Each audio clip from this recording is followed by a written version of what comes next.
All right, members of the public, if you would, we'd like to reconvene. Reconvene to open session.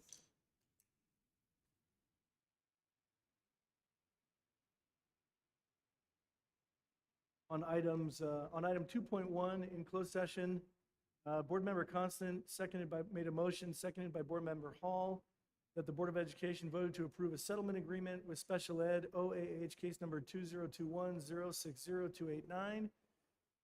The motion was made by Board Member Constant, seconded by Hall. Vote was approved, 3 yeses with 1 member absent. I will note that board member is here now, and it was Board Members Constant, Hall, and Huber voted in the affirmative. And absent was Hirota. Again, I will note that she's here now for the record. Item 2.2, the board took action to release probationary classified employee from their position prior to the conclusion of the probationary period. And again, the motion was made by Board Member Constant, seconded by Board Member Hall. Vote was in the affirmative, 3-0 to 1. And the same vote as item 2.1. As to items 2.3, 4, and 5, there was no reportable action taken in closed session. And I will move to item 3.1, Pledge of Allegiance. Student board member here? Nope. I will, let's go ahead, and if you'll join me please stand and join me in the pledge. Oh, here it is. It's in the wrong spot, different. Salute, pledge. I pledge allegiance to the flag of the United States of America and to the republic for which it stands, one nation, under God, indivisible, with liberty for all.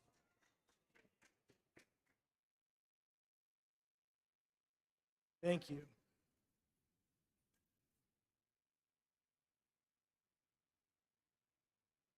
All right, we do have a packed house, and so much like in some other meetings, I would ask the indulgence of the public. Please be courteous to whoever is speaking, whether you agree or disagree. Please just listen. When it's your time to speak, you will certainly have an opportunity to speak should you submit a speaker card. For any item, if there are 10 or more speakers on an item, the time limit of 3 minutes will be reduced to 1 minute and 30 seconds. So again, I ask your indulgence, please be respectful. We have been really good in the past about that. You all have been great about that in the past, so I would ask for that to please continue. Item 3.3, RSEA report.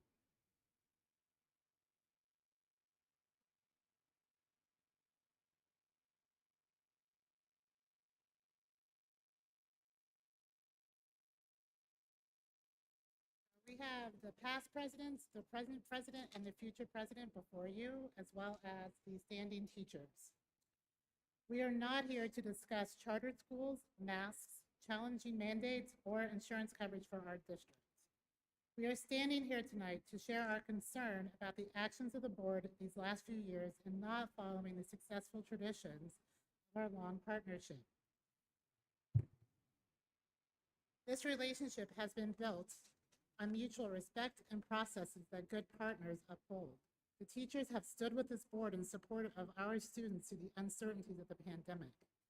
We stood together with you for our students, even when we were nervous and concerned about our health and the health and safety of our families at home. We stood together as we went through rapid schedule changes and ever-shifting guidelines from our counties and states. We stood together at the beginning of the school year, excited to have all of our students back in our classrooms.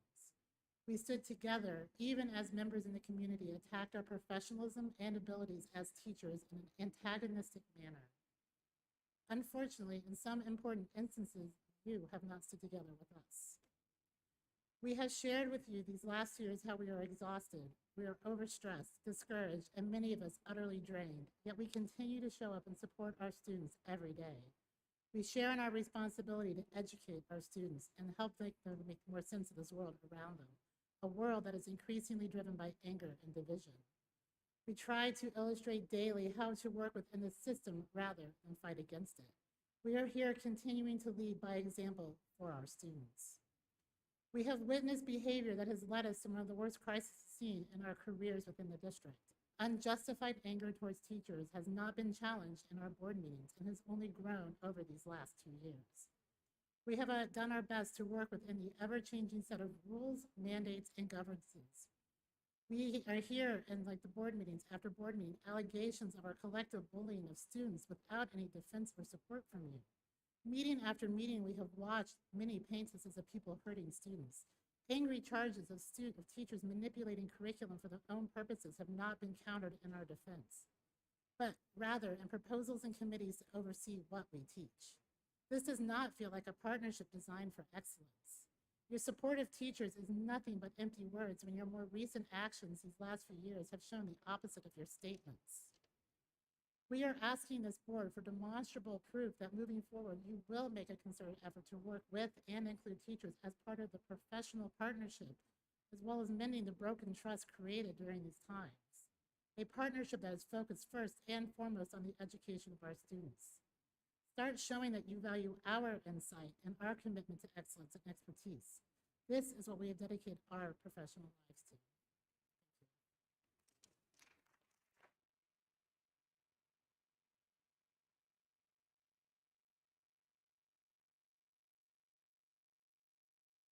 Thank you.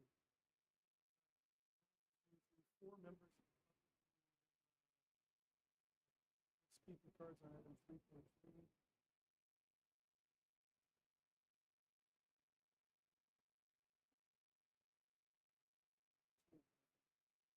Four people.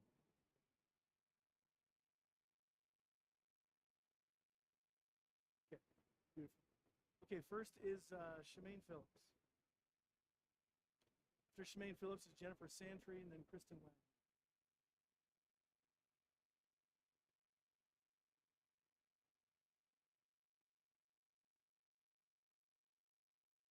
Good evening. First, let me say thank you to you, our board members. You were elected by the community for the students. You have continuously made sure that our students' best interests and social emotional well-being stay at the forefront of your decisions. Then I want to thank our teachers, the ones who have been laser focused on academics that prepare our students for life beyond high school, free from mass harassment and political rhetoric of social justice, gender identity, and medical politics. You are the reason our children still want to attend school. I didn't want to speak tonight, but I cannot sit by and listen to the antics of our union leaders and a few teachers who say they care, support, and stand up for our students. Are they standing up for our students when they negotiate an MOUs to keep them muzzled and smiled free with ineffective and illegal pieces of cloth on their face? When they implement intimidation tactics, bully and silence those that disagree with them? When they attempt to brainwash them with political rhetoric and supplemental curriculum? They say we attack them, they are exhausted, they're drained, they're overworked, and there's anger and division. Imagine how our students feel. They complain because parents want to be involved or oversee what they teach. They ask for partnership and support, but they don't offer it in return for parents, for students, for you. In fact, a group of parents attempted to meet with a union leader to discuss these very things they complain about, but they refused. It's clear that they don't care about the solutions on behalf of our students. These are self-made problems with very simple solutions. Listen to parent constituents about why they are angry, why they don't want to see what they don't want to see in their child's classroom, and stop with the political manipulation and brainwashing, and the division, attacking, and anger will stop. Believe me, we're more exhausted than you. We want more than nothing to trust our children that will learn the fundamentals of academics and uplift and reward you all for a job well done. The speaker's time has expired. Thanks. Okay. Leave this on. Leave this on.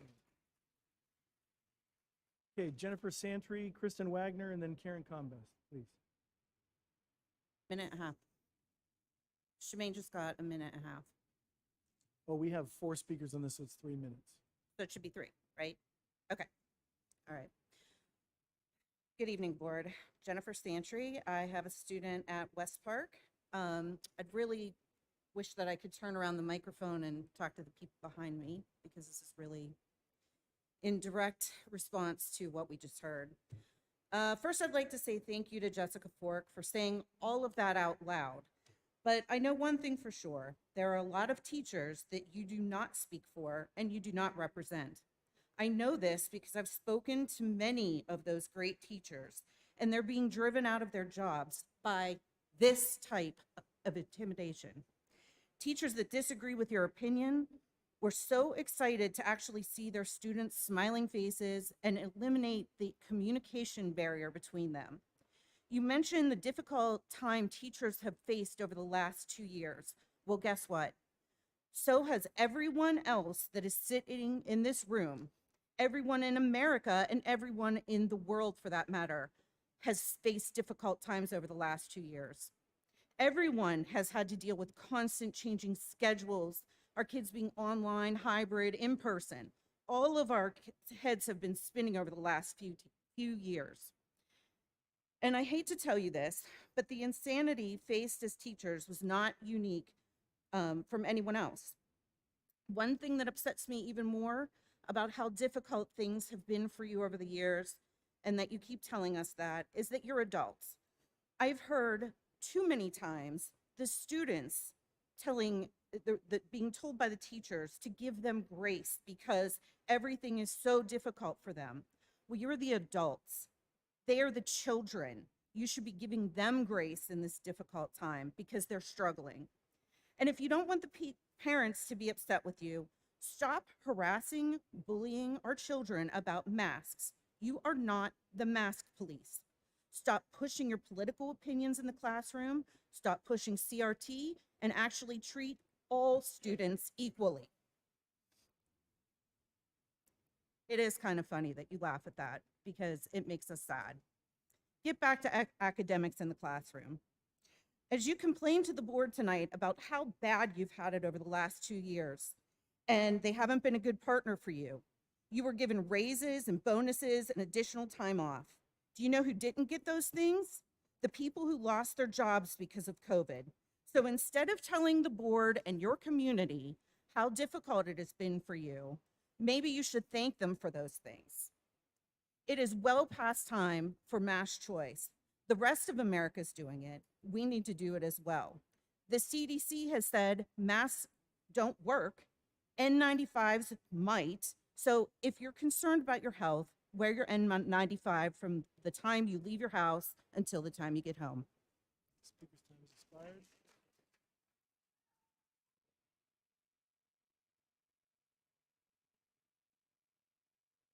Kristen Wagner, then Karen Combest. Please. I heard what the union said tonight in their statement. I hear you and I understand how tired and frustrated you are. I get it. I've worked these last 2 years in the hospital with COVID patients with daily changes to policy and procedure. I've received no additional vacation days, no raises, no hazard pay, but I've still gone to work. I've taken excellent care of my patients, even if I didn't always agree with administration.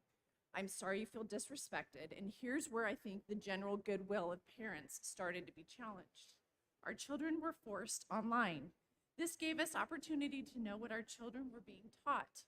Sometimes we questioned how on earth this curriculum got passed. Then as students struggled and the learning gaps widened, it was the teachers union telling us that school was unsafe, that whining parents just wanted their babysitters back, and that we would be sued and we would lose our insurance.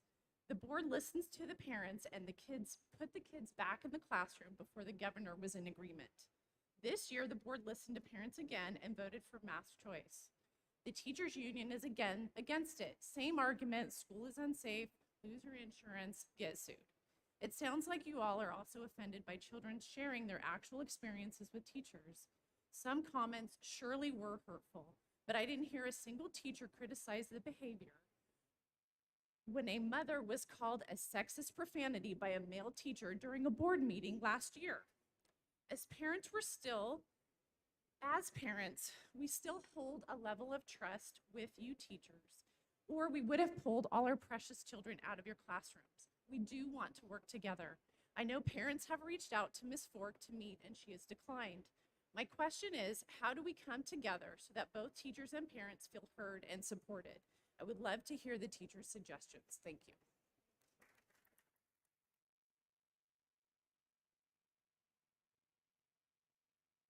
Karen Combest, and then we had a late submission from Lynette. And so while Karen's coming up, I will remind you, when we begin, because the time for speakers depends on the number of cards we received, I will not take any late cards. So once we begin with public speakers, no more cards on that item, please. Evening. My name is Karen Combes, and I have a daughter at Oakmont High School. And I first want to thank, I always share a story about my daughter when I speak, and I just want to send our thank you as a family to the board for the mass choice decision last board meeting on the 10th. And I'd also like to personally thank Lauren's teachers, Ms. Kearns, Ms. Prosser, Mr. Nugent, and Ms. Durkee. They have totally handled this with professionalism and grace, and I just want to thank them because I don't know their personal situations, but I know it hasn't been easy, and I truly respect that they have made a welcoming and environment for students who have chosen masks, to wear their masks, and those that have chosen not to. My daughter's last 2 weeks have been great, and as she put it, she's never going to wear that mask at school again. So thank you for that, and thanks to the teachers who are supporting our students with what everyone really wants in life, right, is the opportunity to choose their destiny, especially when it comes to their body and what's best for their health. I appreciate the statement that the RSEA rep made, but I think there's a little bit of an opportunity that you're missing right now. Teachers union across the state, specifically here within Roseville Joint, you could be championing the first teachers union to support mask choice in the state of California. What a powerful thing that would be to promote. There are 24 school districts that have adopted some level of mask choice or non-enforcement or non-exclusion since the 10th of February. And from a PR and marketing perspective, I think there's huge opportunity being missed here. But I appreciate that that's perhaps not the CTA narrative. And instead, there's obstacle after obstacle being put out there. So let's overcome some of those for you. So loss of insurance, I know that's been talked about. Let's be real. There's no difference in risk from one school to the other, whether you call it mask choice or you call it exclusion or non-enforcement. It's a free market. I bet there's some other companies out there that are really looking for some business, and we probably get a better rate. Loss of teaching credentials. Do you know how hard it is to lose your teaching credential? I think it requires a felony, and there's a process, a flow chart that's a mile long, and it requires an affidavit, and your board has your back. I mean, they've already said they have that. And then I think there's been issues about breaking the law. Well, we've already called the Placer Sheriff's Office. They're not going to come get you or the kids who don't mask. Everyone talks about required to enforce, but no enforcement is documented in the CDPH anywhere. Enforcement is not defined. The speaker's time has expired. And therefore, Thank you. it's not an issue. Lynette.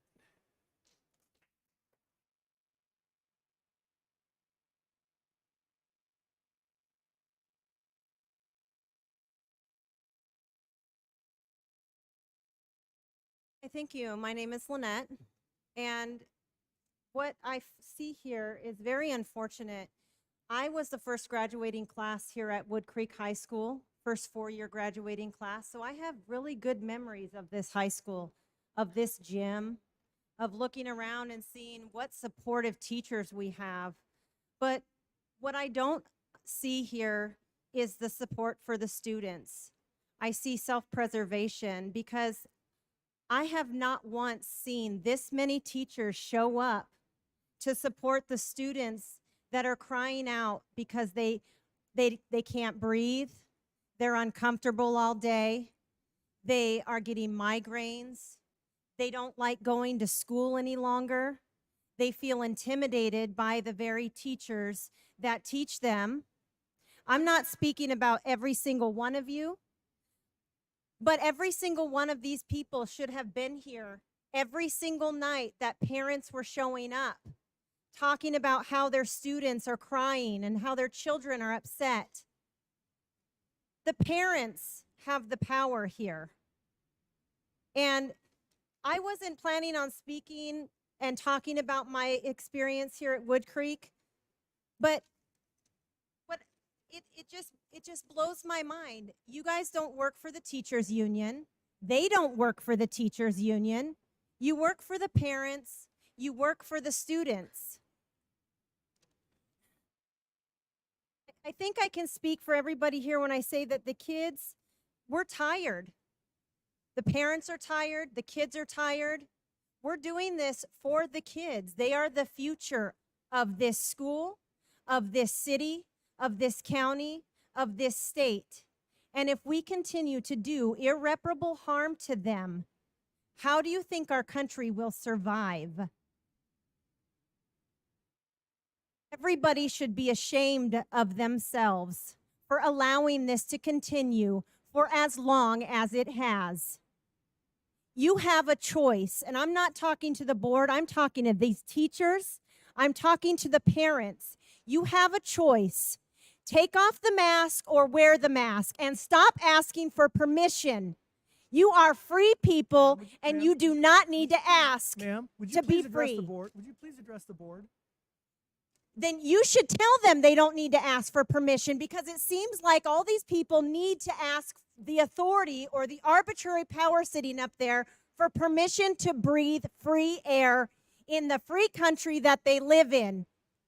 I'm sick and tired of this. This facade has gone on way too long, and it's time for people to stand up and realize what actual laws are, and that they do not have All to right, cut 'em right. continue this any Speaker's time has longer. expired. Thank you.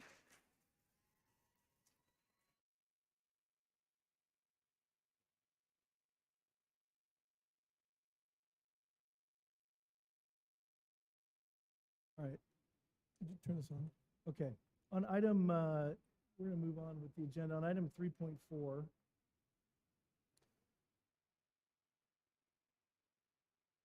Actually, I asked that this item be placed on the agenda. I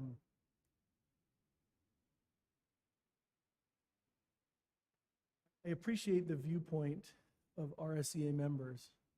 Don't always agree, but I certainly do appreciate your viewpoint, and I do appreciate hearing it. In many respects, these last few years has brought out both the best and maybe the worst in some of all of us. Beginning of the pandemic, teachers worked very hard to shift to a fully online teaching format. They didn't want to do it. We didn't want them to do it. No one wanted to go online. But nevertheless, rolled up their sleeves and they did it. I would venture to say that based on where we were at that time, with the action that our teachers put in, I think our students fared far better than other similarly situated districts in our region. In large part, that is a result of the teachers and staff and their efforts. When we decided to transition to a hybrid format, again, you know who showed up to make it happen? The teachers showed up to make it happen. They didn't ask to do it. They were invited to do it.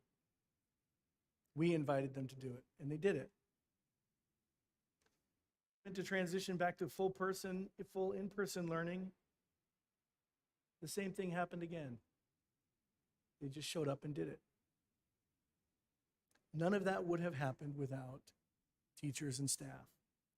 Now, that doesn't mean that as I said, the last 2 years have been trying on everybody. It doesn't mean it's been easy. I do not enjoy, nor do I condone, unwarranted negative attacks that are made against large swaths of teachers who are showing up each day, giving their best efforts, and hoping to make a difference in the lives of their students. Many of you know I'm an attorney by nature, and it's very common to say attorneys are awful human beings, except my attorney. My attorney's wonderful, right? Unwarranted attacks against large swaths of teachers is not appropriate. It shouldn't happen. Now, in many instances, I do want teachers to know we have stood up for teachers and staff groups, stating publicly how we feel. As school board members, we're engaged in many community conversations, many different venues, most of them occurring outside of this type of a meeting. In these community conversations, we are advocates for teachers. and we do advocate on behalf of teachers. Board recognizes and has publicly recognized at many board meetings that we are very grateful for our teachers. I believe if you review the minutes of these meetings, you'd see many, many examples of board members making comments, recognizing and thanking teachers for the hard work they do and for their dedication to our students. The problem is it always comes at the end of the meeting, after all of the business and all of the anger and all of the vitriol and all of the excitement and all of the fun stuff is over. It's at the very end when we're wrapping up. Now, in addition, during negotiations and bargaining for the last many years, but particularly the last 2 years, we have allocated substantial sums of money to teachers for going above and beyond during the pandemic. In fact, we utilized those exact words, for going above and beyond. You asked for it, we agreed to it. There was no hesitation. Years prior, as a result of our collective fiscal responsibility, and I mean collective as in all of us, we offered modest raises during times when other districts were laying off staff. We've supported professional development opportunities for our teachers and the opportunity for teachers to collaborate and innovate and practice autonomy in their professional learning. We've consistently allocated the appropriate budget and resources to teacher support and retention efforts. Strive to have a collaborative relationship with staff and the community, and have a strong communication structure to inform and engage both external and internal stakeholders in setting and achieving our district goals. Occasionally, this is messy business, but it is important business, and it's business we're willing to do. All of these things I mentioned are not, and were not, when they were done, hollow gestures. That's how we show support, is by giving you resources. One of the ways we show support. I understand these have been some trying years for educators and for students. We know teachers who have been dealing with, and we've heard the comments of teachers who have been dealing with the stress of potentially getting sick and transmitting that to a loved one, coping with the challenge of a substitute shortage, requiring teachers to give up all of their planning time, or teaching double classes to cover an absence for a colleague, having to cancel medical appointments and mental health days because of not wanting to burden someone else and making them cover even more classes. Now, I understand that the teacher voice has been difficult to hear due to some of the statements being made, particularly at board meetings. But teachers, I want to talk to you directly for a moment. I want you to know that we do hear your voice, and we are listening to you. We may not agree on all matters, but we do listen. Now, Jessica, you mentioned in your statement, as it pertains to curriculum, there is a process that is established by the Education Code, and we're going to follow that. We may not have in the recent past, but it is clear and concise, and it will be honored. You asked for demonstrable proof that we're willing to work together going forward. And today, late this afternoon, I sent a letter to RSEA. In my letter today to Jessica, and as we discussed a few days ago, I believe that we can mutually benefit from additional discussions between our groups. I am proposing additional methods of communication to be implemented immediately so the board and RSEA can review matters in a timely fashion, anticipate points of friction amongst our respective members, and to provide daylight on upcoming issues. This will allow us to show our mutual respect for each other, that the board truly values our teachers, and that the teachers value and respect the board. So I want members of the public to have a clear understanding of where we stand. We support our teachers. We will continue to demonstrate that support with our actions. We will implement some new procedures to open up new lines of communication. By so doing, my hope is that we can create a new chapter of mutual respect and trust in one another. Thank you.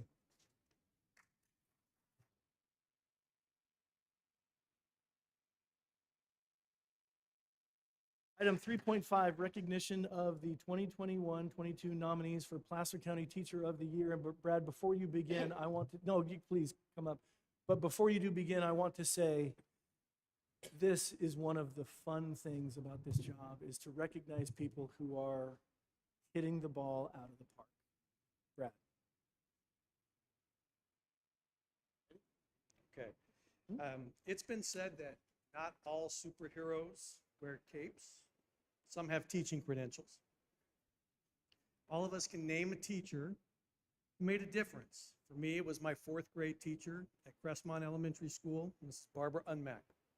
During a time in which my parents were going through a divorce, she provided stability, warmth, and empathy, while also challenging me and pushing me to do my very best.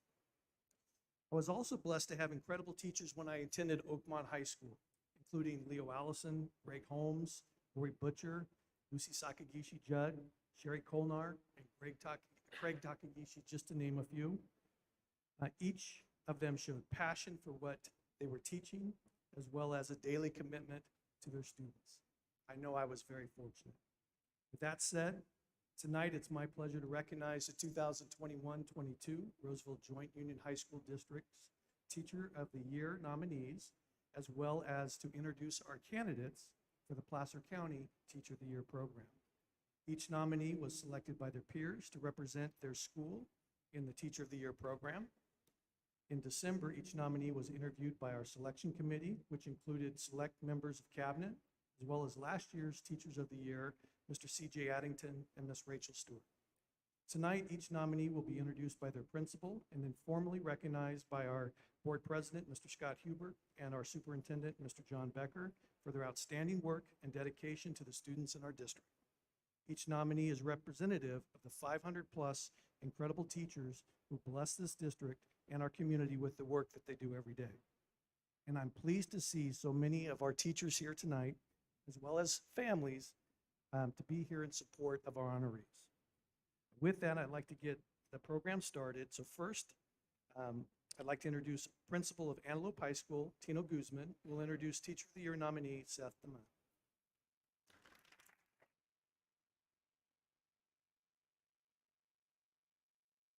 Thank you. I do want to note that I was one of the first 4-year graduating classes here at Wood Creek High School in '98, and since then, since I've been in this district, our teachers, I just wanted to tell them they're phenomenal since I've been here. So our teachers are phenomenal educators, and I respect them highly. It's been a pleasure working with Seth DeMant these past years at Antelope High School. Seth, if you know Seth, he is a jack of all trades, and I mean that. Seth brings a passion to the campus and the classroom. If you're looking for a teacher to be status quo, he is not your person. He is student first, always. He will slip slide through the quad head first if he knows it will help a student succeed. That is the heart in this educator. Since 2017, Seth has brought an incredible amount of energy and equity to our school. In this short time at our school, he has been instrumental as a co-advisor for the Key Club on campus, helping students see the fruits of service. He is part of our Link Crew team, and he shares the responsibility of helping freshmen find their way at our campus. He has served and currently is serving on our instructional leadership team, helping unpack UDL into more teacher-friendly language and approach. He was instrumental in working with the district team on building the ethnic studies course program in the district. Seth is bringing dual enrollment, political science, and economics to our school as well next year, which is awesome for our students.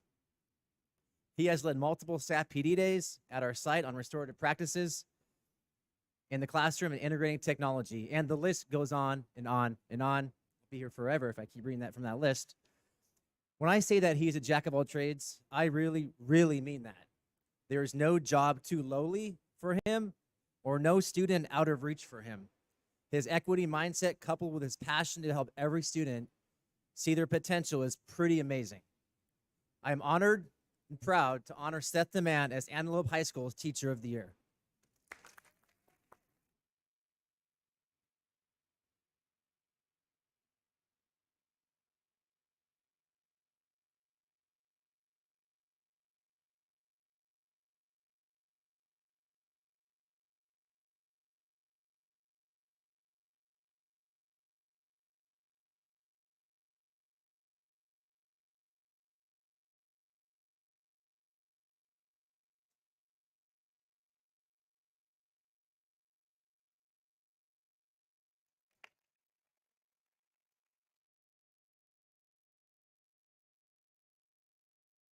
Next, I'd like to introduce Oakmont High School Principal, Dr. Isabel Govea, who will introduce Teacher of the Year nominee Isabel Sandoval. Thank you, everybody. I'm very excited and proud to be here to speak on behalf of Oakmont's Teacher of the Year candidate. Isabel Sandoval was hired at Oakmont 2.5 years ago and has made a remarkable contribution to our school in a very short amount of time. She is our department coordinator for the SMD program and most recently has created and implemented the transitional living program. Her advocacy and heart for the students is her #1 priority, all while building the leadership capacity of the teachers and the paraeducators in her department. She listens to their concerns with care, compassion, and professionalism. She is a problem solver and always has a positive attitude that is reflected by her students. Getting her students into the community and providing opportunities for independent living skills is her goal, and she works hard to build working relationships with local businesses to make those happen. Isabel also has built amazing relationships with her students and parents. She's a talented leader that builds capacity within all those that are fortunate to work with her. She communicates regularly with her families and has a genuine interest in their lives in and out of school. Oakmont High School is proud to have Isabel Sandoval represent us as our Teacher of the Year.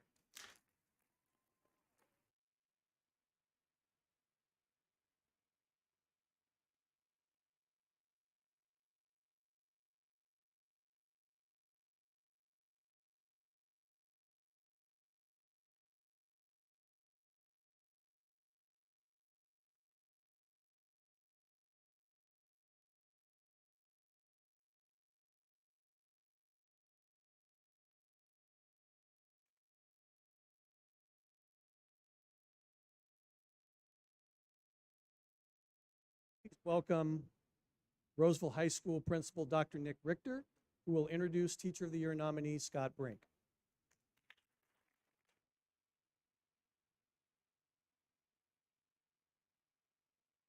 Good evening, board, and all of our staff here. I just wanted to take a moment and say, too, I've had the opportunity to work in 6 different districts across the state of California, and I have to say that the staff I work with is one of the finest staffs I've ever been privileged to work with. So wanted to start there. Roseville High School's nominee for Teacher of the Year is Mr. Scott Brink. Currently, he teaches AVID and English Language Arts, and we could go on and on and on about the multiple ways in which he's contributed to campus, but I think I'd like to start with something maybe a little more personal, how I've been impressed with and impacted by Mr. Scott Brink. The first time I met Scott was in the summer of 2019. That was shortly after accepting a position at Roseville High School, and the welcoming crew was the AVID Summer Institute team, and on that team was Mr. Scott Brink. And I have to say that every time that we sat down in those work groups, I was impressed by how the kids would refer to him as being super chill. But he was open-minded. He was always able to listen to the entire big picture that was happening here at Roseville High School, and he was able to put those pieces together and being a great colleague to other members of the team. In doing that, he continues to push himself out of his comfort zone. And recently, that willingness to push him out of his comfort zone has brought him to the forefront in becoming an instructional coach at Roseville High School. It is one thing to teach in front of students. It's one thing to try to teach with your staff. And it's, again, one of those things I want to commend him. And I think that that also shows in attending the coaching training he did at the beginning of this year. And I actually had the opportunity to be in a group with Scott. And again, we practiced coaching one another. And again, I was very impressed with his ability to try to push himself out of his comfort zone. Once again, Scott Brink is Roseville High School's nominee for Teacher of the Year.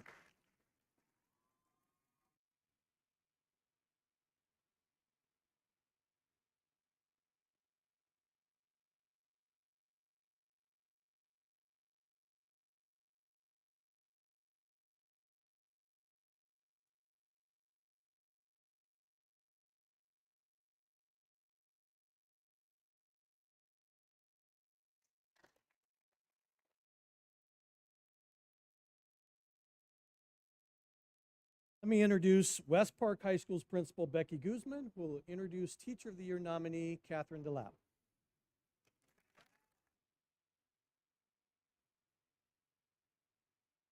Good evening.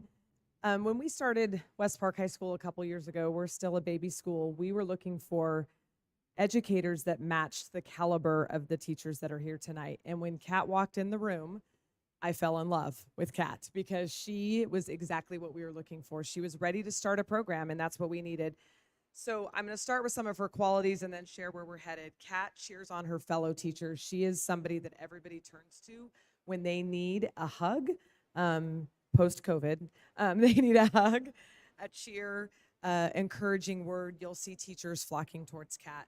She leads with grace. Kat has been part of our equity team. She's a department coordinator. She does an amazing job making sure that the voices are heard, but in a very graceful way. She inspires her students. When I'm having a bad day, the place that I want to be is in Kat's class. She'll try and get me to do drama things, which I don't do very well as a math teacher, but I do enjoy being in there, and I love seeing the creative things that her students are always working on. She always reps West Park. She's doing it tonight. She's got some hair bows, all the things, and so she lives the Panther life with us. So we're a baby school, as I said, and so Kat's experience is something I really just want to highlight for you because she's a gem, and we're so lucky to have her. She started teaching in the Bronx and actually was able to teach at a Title I school that was underfunded. She had numerous students who had entrance to conservatories based on the work that she did and the productions that they put on there. Then she went to Dublin, not Ireland, but in the Bay, and she was there for 4 years. She put on some amazing performances, the Pajama Game. They were top 6 in the best overall musical, tons of awards at Linnea. She did a 70s themed Much Ado About Nothing, field trips to New York City, and all of her NYU auditioned students were accepted. They didn't all go, but they were accepted. So she comes with this amazing wealth of knowledge. She has made a huge commitment already to the West Park drama program. She threw an outdoor Romeo and Juliet. I hope some of you were able to see it. It was phenomenal. It was ambitious. It's ambitious because of the storyline and the language, but it was also ambitious because it was all outside. It rivaled, in my opinion, the Shakespeare and Ashland festivals, Shakespeare and Tahoe. Ashland and Tahoe Shakespeare festivals, let me get that right. It was amazing. This spring, we invite you on April 28th, 29th, and 30th to come see Bring It On. It's our first musical. Kat's driving to LA to pick up our costumes. Thank you, Kat. We are getting some used costumes, and so that's her commitment. So she balances real world opportunities for these students with really high rigor training. We expect to see our students winning awards, getting entrances to amazing colleges, and celebrating our students on the stage because of Kat DeLapp's amazing, wonderful work. So thank you, Kat.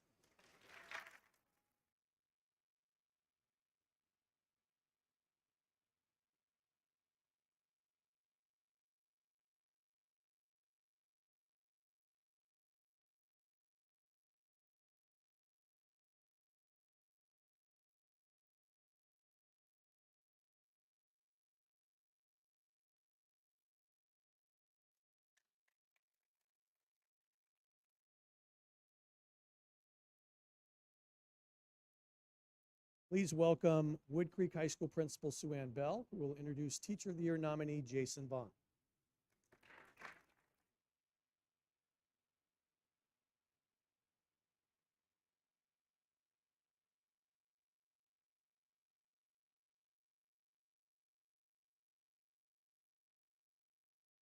Teachers, I just want to start by saying we appreciate you. We really do. And thank you for turning out.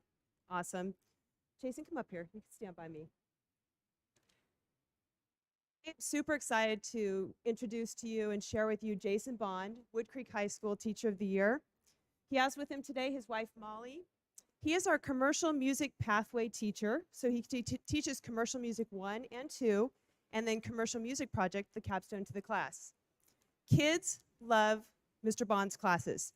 When you talk about engagement, Mr. Bond teaches to the interest of his students. In his classes, he teaches performance, composition, and production of music. Students even get the option to record their own original projects, which is pretty cool.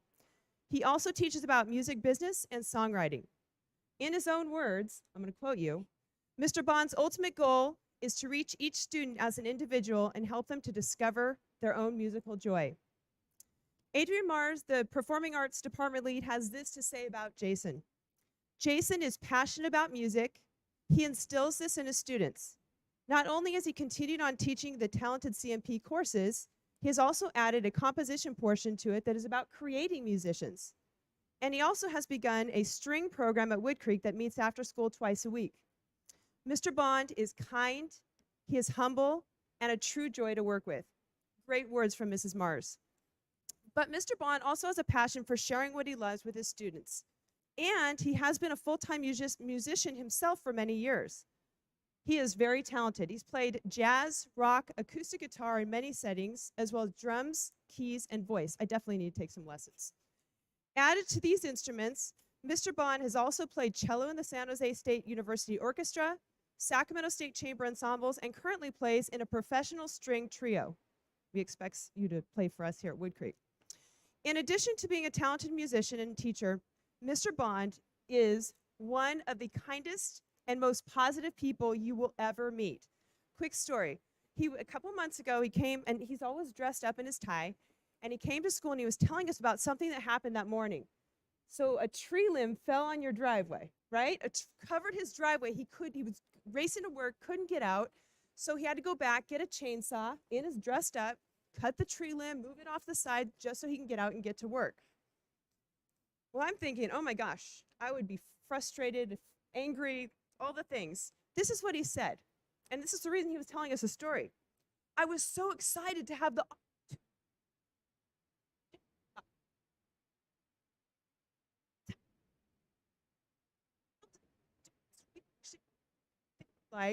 thank you for the opportunity to allow our band to play at lunch today. And we're thinking, thank you for playing. It was awesome. One last thing, Mr. Bond is high energy and always runs. You can see him running through the courtyard on campus. He doesn't walk, he literally runs from point A to point B every time he crosses the campus. And he always is on the move he's always on the move quickly with a smile on his face. So Mr. Bond, we appreciate your energy. We appreciate your enthusiasm for music, the way you connect with our students, and your positive outlook on life. I wish we all had that all the time. I am proud and honored to work alongside you every day.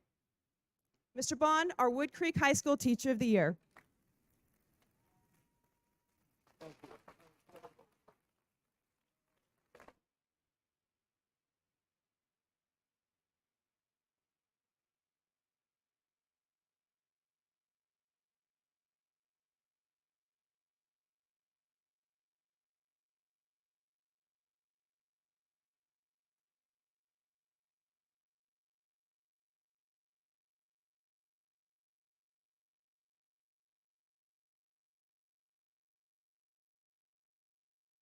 It's now my pleasure to introduce Granite Bay High School Principal Amber Clark, who will introduce our first District Teacher of the Year, as well as nominee for the Placer County Teacher of the Year competition, Lisa Kunst.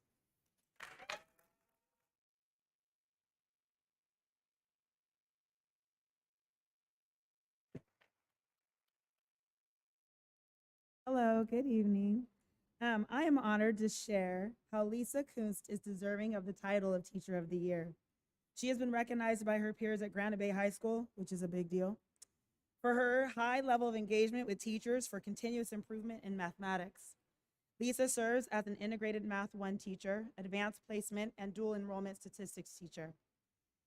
An alumni of UC Irvine, student athlete, she is the MVP of our staff basketball team for 2 consecutive years, contributing to our win against the rival team down the street up the way. This year, she will dominate again, but she has a partner in our new assistant principal, John Pichon. So you guys should come watch it. Lisa is a role model teacher who has also contributes time to beyond the classroom in her leadership for equity.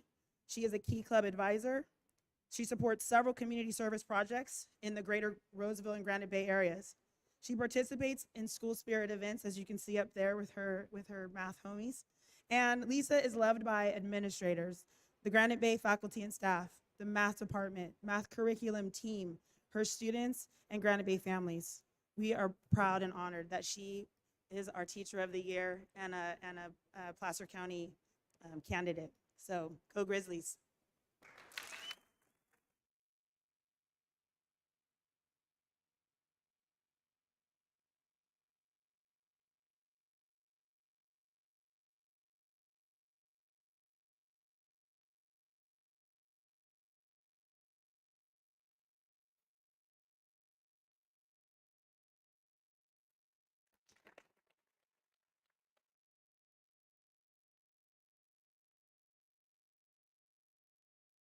And last but certainly not least, please welcome Roseville Adult School Principal Lisa Voss, who will introduce our second Teacher of the Year and nominee to the Placer County Teacher of the Year competition, Rosalie Sullivan.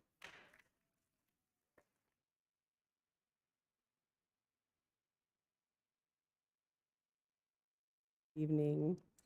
Rosalie has been an impressive teacher from day one at Roseville Adult School. She consistently develops close, supportive relationships with her students while maintaining high expectations of them at the same time.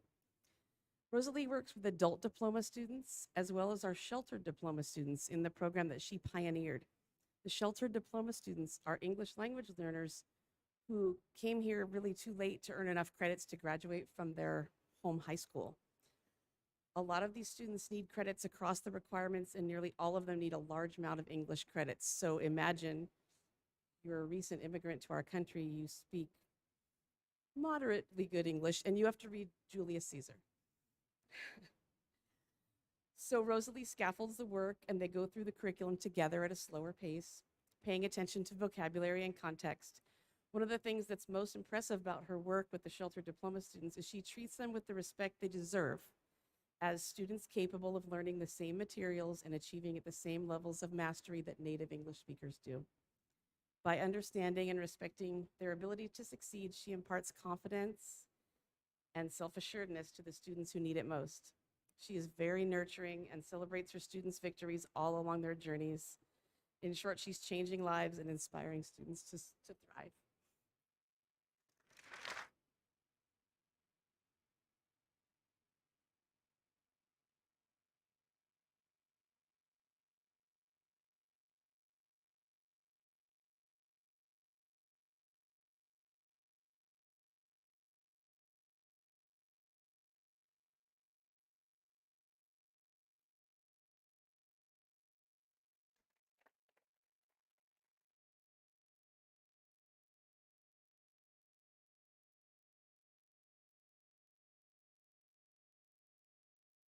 So Lisa and Rosalie, we wish you the very best of luck in the county competition that happens later on this spring.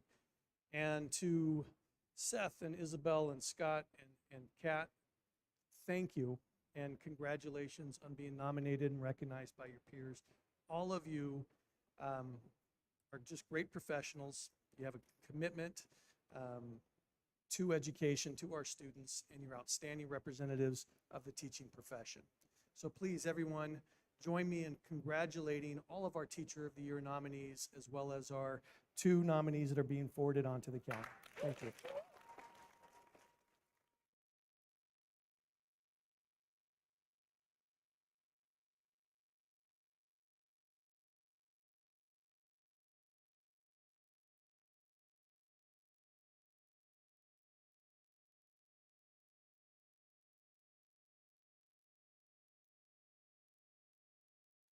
Thank you. And I will tell you, if you are ever looking for a good reason to have a good cry, the adult school graduation ceremonies are the place for that. It is very touching.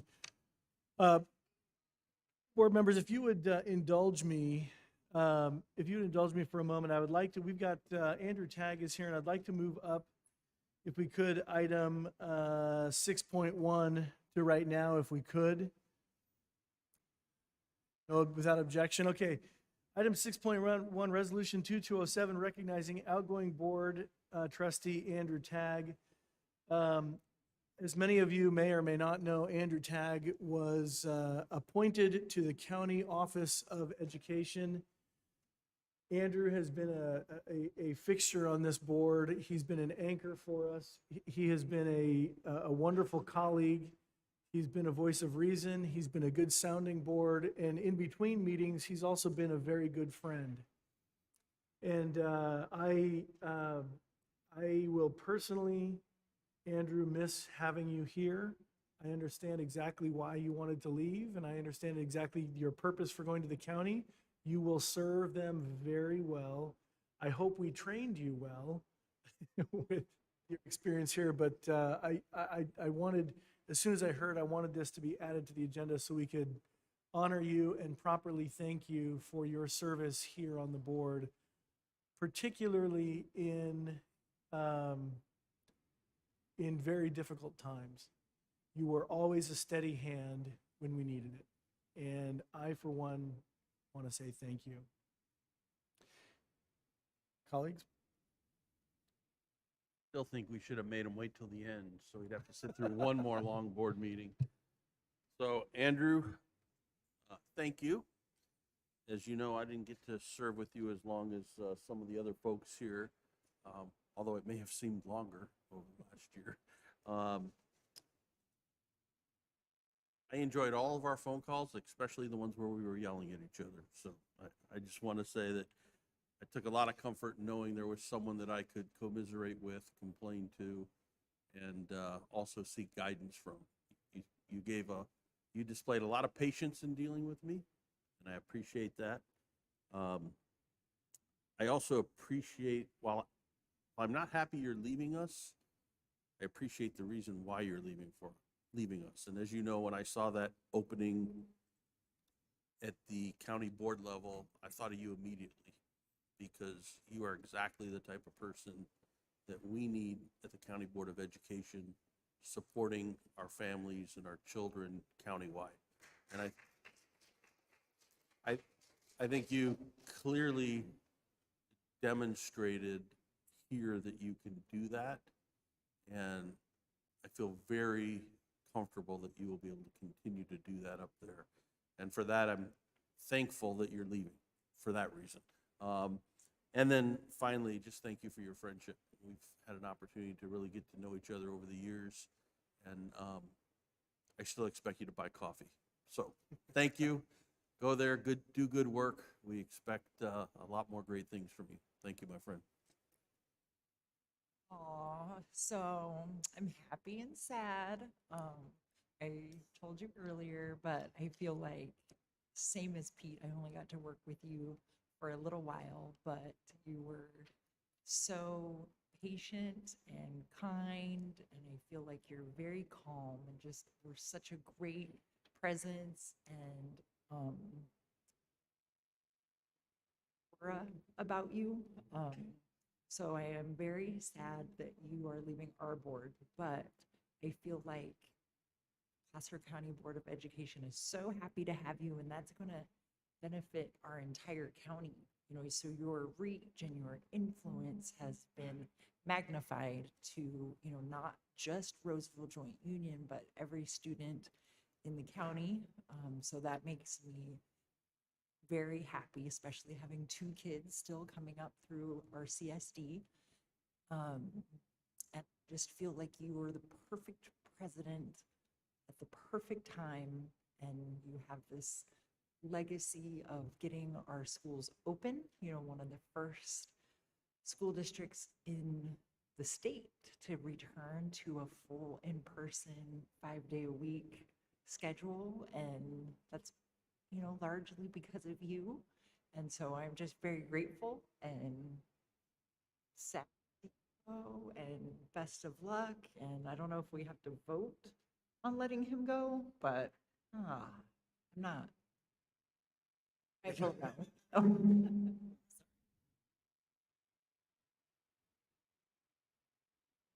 Andrew, it's been 5 years.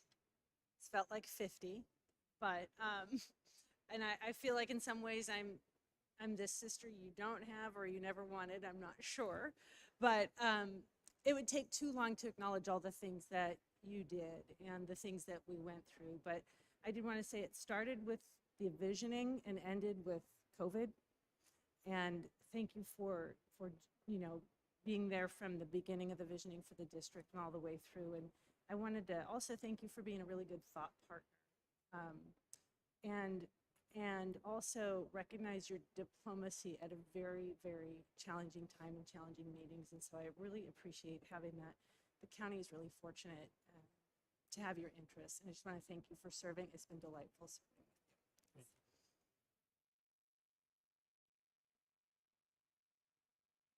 you. Andrew, really just want to say how much I appreciate going into this position, having you as the board president, you taking me under your wing and working through getting the transition going and getting through this fall and getting us to this point we're at today. It'll never be forgotten. I really appreciate it. And as I told you, we now have an ally and a friend up the hill, and the more of us out there, the better off we're going to be. So they're going to be lucky to have you up there, and we're lucky to have you up there. So again, thank you. If there are no other comments, is there a motion? Yeah.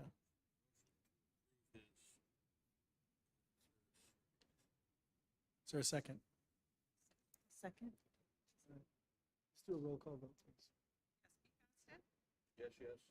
Heidi Hall, Yes. Julie Hirota, Yes. and Scott Huber. Absolutely. Thank you, Andrew. Please. Yeah, if I may, I loved being on this board. I got into this when my daughter was a freshman here at Wood Creek High School, and a former board member, Jan Penny, who I knew encouraged me to run for this position.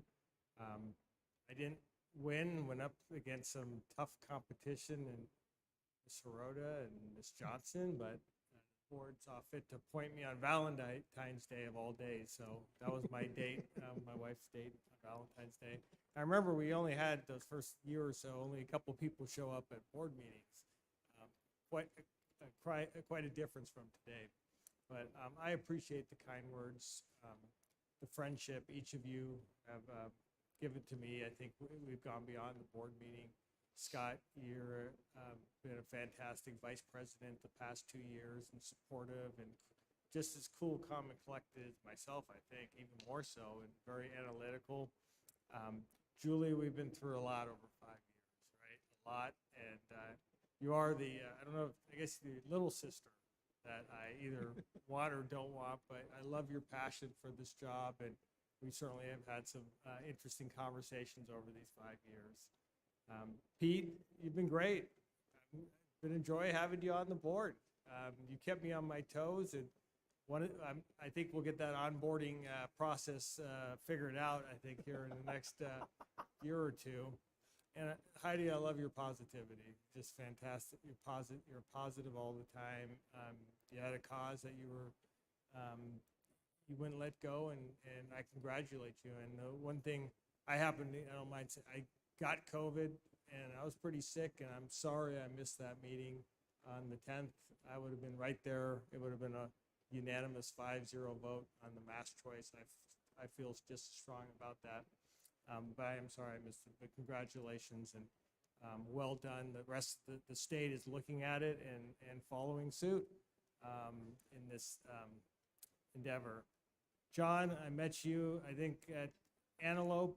I was at the graduation at Antelope, your last graduation, and I really felt a connection with you from day one, and the job you did in the student engagement role with sports and my own daughter playing basketball. You did some great things, and if anything, a legacy here is hiring you as superintendent, and what you're going to do the next 15 years. I think you're going to be fantastic. So I really appreciate you and all you've done. And likewise, I just wanted to comment, Brad, you've been here through a lot too, and wasn't always was sort of rough sailing at the beginning, possibly, maybe, but I think you've done a fantastic job, especially in these last couple of years with COVID and the personnel matters, and I appreciate your efforts in all this. April, welcome. I think you're doing a fantastic job as well, and the district's only benefiting from that. I guess Joe's not here today. Joe and I have established a certain relationship, a friendship, I would say, and I really appreciate. Joe has taught me more about the economics of business of school over the last 5 years than I know what to say. But and the principals, I've prided myself. I know some of them have left on visiting as many schools as I could. The last couple of years have been a little tougher to visit schools, but I appreciate the principals that we have in this district. I know we have some new ones, but they've had a tough go of it. And our teachers, I know that this has come up, and our teachers have certainly, it's been a trying time for them. I mean, no, it's been a messy 2 years. Nobody asked for this. The teachers didn't ask for this. They've done some great work. As Scott, I think you eloquently put it, the steps that we went through these past 2 years of virtual learning, hybrid, full-time, and they went along with it the entire time. There's other districts out there where the teachers pushed back a lot harder against some of these changes, and our teachers were very much supportive in general for everything that we were doing. And the reason we moved to this area, the reason we go to this school district is because of our teachers. They're our greatest resource. So I take, it saddens me to hear that, the statement about the support, and I think we've all made that vocalized during board meetings. Sometimes, as you said, at the end of the meetings where it's not always heard. And I think to myself, could I have done a better job at that? Maybe, maybe not. But they should know at least that this board appreciates you and those teachers that are left here. And this is the best part. My last meeting to see the Teacher of the Year nominations is the greatest thing. And then our parents, our passionate parents. I got on the board to be a voice for the community, and I think our board really listened to the community a lot more 5 years ago, and that was a focus of mine, and I know it was a focus of others. And not many parents would come to board meetings. Well, we've got some passionate parents that care about things, and I appreciate the input and all the Karen Cotton. Look at Karen. I've received a few texts from you. I probably won't receive as many texts from you anymore, but I appreciate.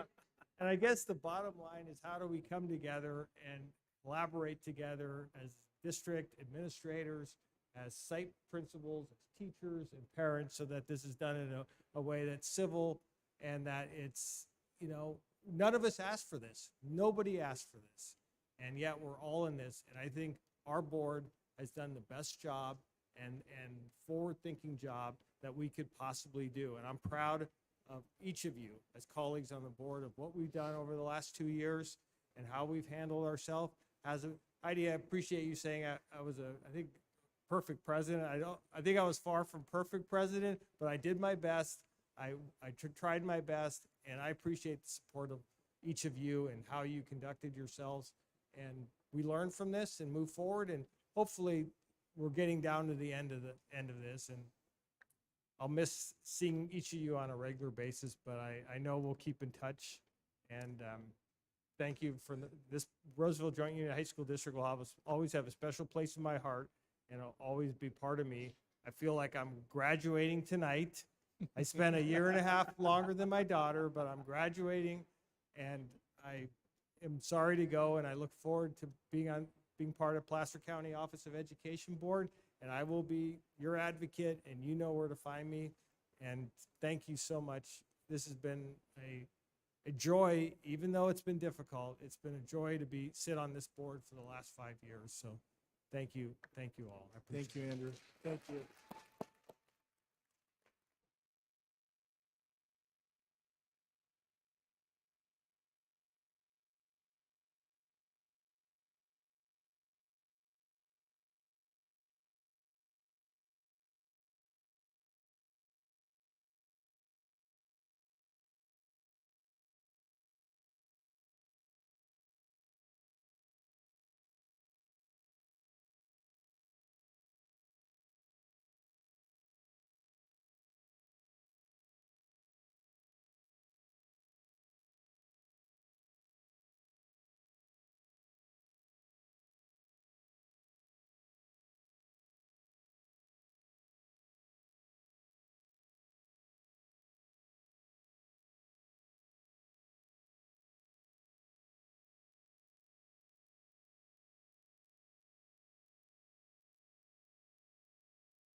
All right, let's see, we did announcement meeting protocols.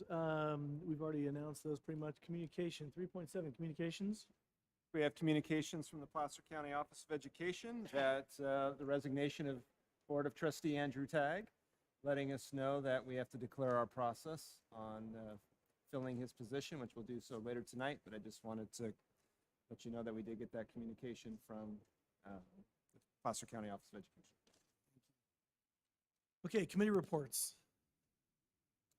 Thank you, thank you. So the policy committee has been active, not as busy as the staff getting all the information together as for us for the meeting. You will see later in your packet in the consent agenda quite a long policy committee report or I guess I should say action on a number of issues. It looks a lot bigger than it is.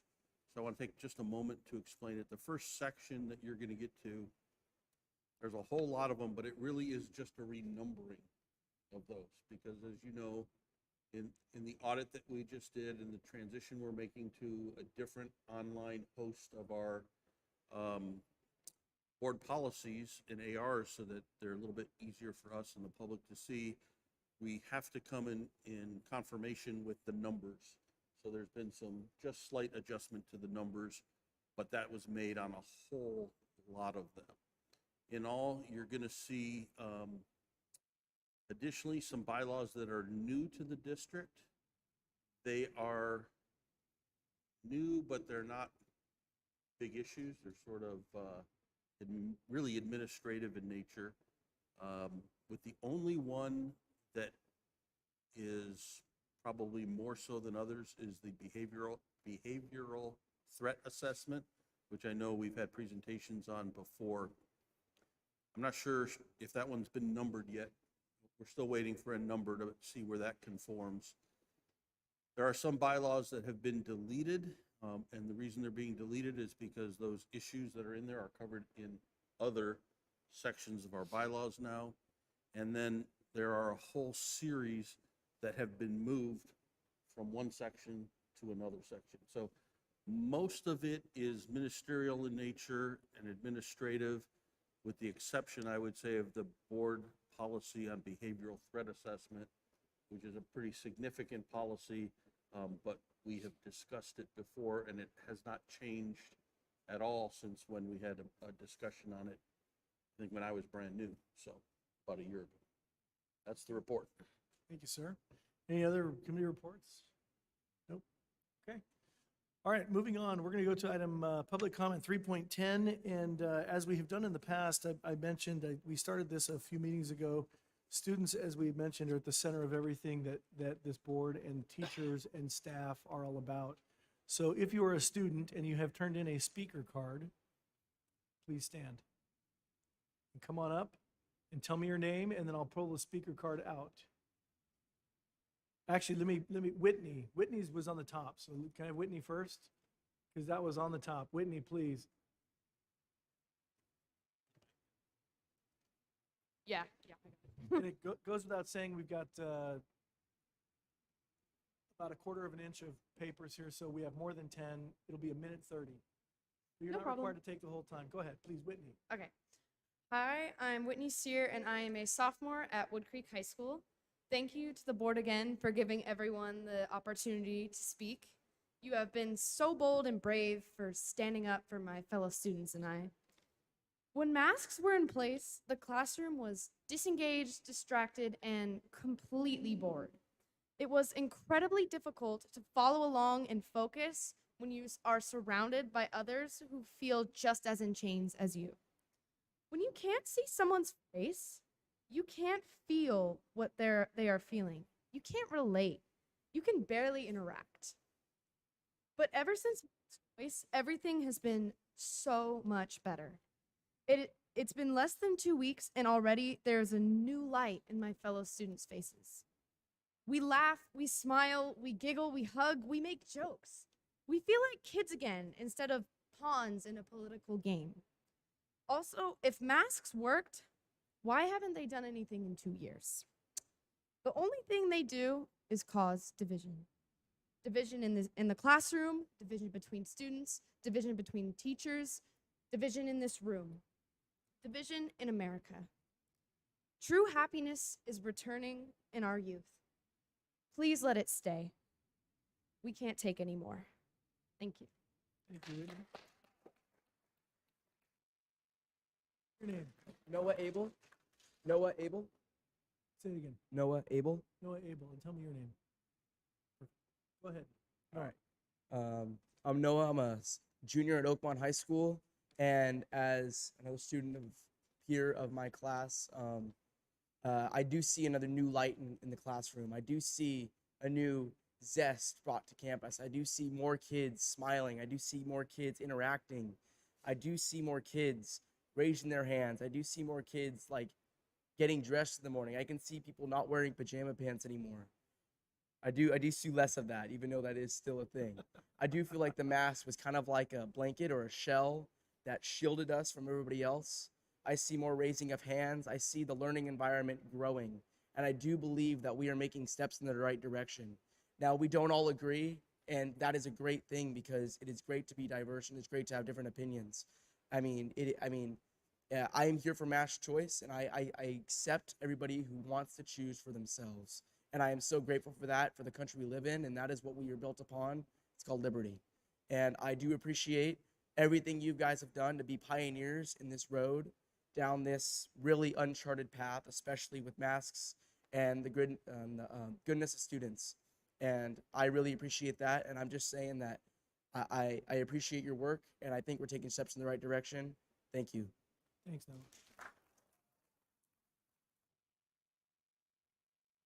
Megan Mendenhall? Yeah. And tell me your name. Tracy? Gracie, okay. Hoskins. Perfect. Please, Megan. Hi, my name is Megan, and I'm a junior at Oakmont High School. I wanted to recognize and appreciate how great the past 2 weeks have been after the board's decision to go mass choice. After wearing a mask for 2 years and not getting the whole high school experience, I finally felt like a normal high school student. We have taken the right steps in the right direction, and I truly hope that we do not take any steps backwards. I have felt no judgment from anyone, and I feel no need to judge anyone. I have my choice, and they have their choice. I can finally see people's expressions and smiles. This is how it should be. Once again, thank you for your efforts in allowing mass choice. Thank you. Thanks, Megan. Gracie, please, but tell me your name. Thank you. Gracie, go ahead. Hi, my name is Gracie Hoskins, and I'm a student at Granite Bay High School. And first, I would like to thank everyone who put their hard work and dedication into unmasking us kids in the RJUHSD school district. I'm so grateful that I'm lucky enough to be a part of a district that cares about our rights and is making sure we are being properly educated despite the COVID situation. It is so amazing that I can see most of my classmates' faces again, and school is mostly back to normal. It makes me so happy I can't put it into words. When we were first required to wear masks heading back into school, it really took a toll on my mental health. Personally, it was really hard for me to learn face-to-face with the masks, and most of the time I thought things were never going to go back to normal. Thankfully, it did. Unfortunately, I'm being lectured by a particular teacher that wants us to wear a mask and uses his authority as a teacher to persuade us kids to put it on. For example, I had first period with this teacher in the morning, and I had to bring a blanket to class today because my teacher refuses to have closed doors to keep airflow in the classroom. And it's around 40 degrees in the morning. I can barely focus on what I'm learning because I'm shivering because it's so cold. And many of my classmates feel the same way. Regardless of this teacher, the majority of the teachers and staff are supportive of all of the changes which have benefited us greatly, and without your support and leadership, we wouldn't be where we are today, and for that, I'm grateful. Thank you, Gracie. Now, Dylan, before you begin, you have some hardware that I don't think you had last time when you came to see us. Yeah, I was snowboarding like a couple weekends ago. So not soccer. No, not soccer this time. Just twisted my knee wrong. So. I'm sorry to hear that. Anyways, Please, go ahead. Hello, board. My name is Dylan Phillips, and I'm a student at Granite Bay High School. I want to start by saying that there are many more kids who would have liked to be here tonight to speak, but were unable to come due to sports commitments. or I know a lot of people who are at the soccer championship at the Sacramento Stadium. However, I'm here to thank you for passing the mass choice resolution. By passing this resolution, you gave students the opportunity to finally connect with our classmates like we've been wanting to do for so long. You gave us the ability to be anxiety-free in our learning environment. You gave us the chance to finally learn in our classroom without being distracted by the mass. You gave us the freedom to finally let us breathe again. The board passed the mass resolution on February 10th in those 2 weeks. And in those 2 weeks, there's already been a noticeable change in the environment at school. People are happier, and the vibe at school is just all around more positive. Unfortunately, some of these vibes are being ruined by teachers who are guilting kids for being unmasked. For example, there's one teacher who threatened students with expulsion and threatened their grade because they weren't wearing their masks. There is another teacher who handed every student in his class a mask and told them that they needed to wear them because his wife is pregnant and they were putting her and her baby's health in jeopardy. So all students put them back on despite the option of mask choice we have been given. Another teacher is telling students that the school will lose their insurance and we will be shut down. Finally, one teacher asked only masked students to sit near his desk in the back of the room or where he teaches in the front of the room. These are only a few examples of what these teachers are saying to us healthy students who are choosing to breathe freely. While these circumstances are very unfortunate, I just wanted to come and personally thank you for passing the mass choice resolution and giving students their rights back. Thank you. Thank you. My name is Ben Roop. What is it? Ben Roop. Yeah, well, both of you. All right. Did you turn in a white slip? Yes. Okay, tell me your name again. Ben. Go ahead, Ben. My name is Ben Roop, and I'm a freshman at Granite Bay High School. I'd like to express my sincere gratitude for your support in mask freedom. It's really nice to be able to see people's faces, to fully breathe, and to be able to interact with people again, face to face. Thank you. Thank you, Ben. Appreciate that. And is your last name Shribeda? Sripada. Shribada. Okay, please. All right. Good evening. My name is Karthik Sripada. I'm a senior at Oakmont High School. First, I would like to thank the members of this board for their courage in passing the resolution that allowed for mass choice. Even when placed under tremendous pressure, you kept the students' best interests in mind and passed the right choice. Once the mask came off, my quality of life has improved. Before when I had to wear the mask in all my classes, my glasses would fog up really badly because the mask would divert the air into them. I couldn't read anyone's faces because I'm used to seeing like actual faces. With the mask on, all I could do is sort of guess at people's expressions through their eyes. Now I can actually see people's smiles. There's been a lot of anger and vitriol that's been spilled over campus. I've seen some of it, and I'm sure everyone here has seen some of it as well.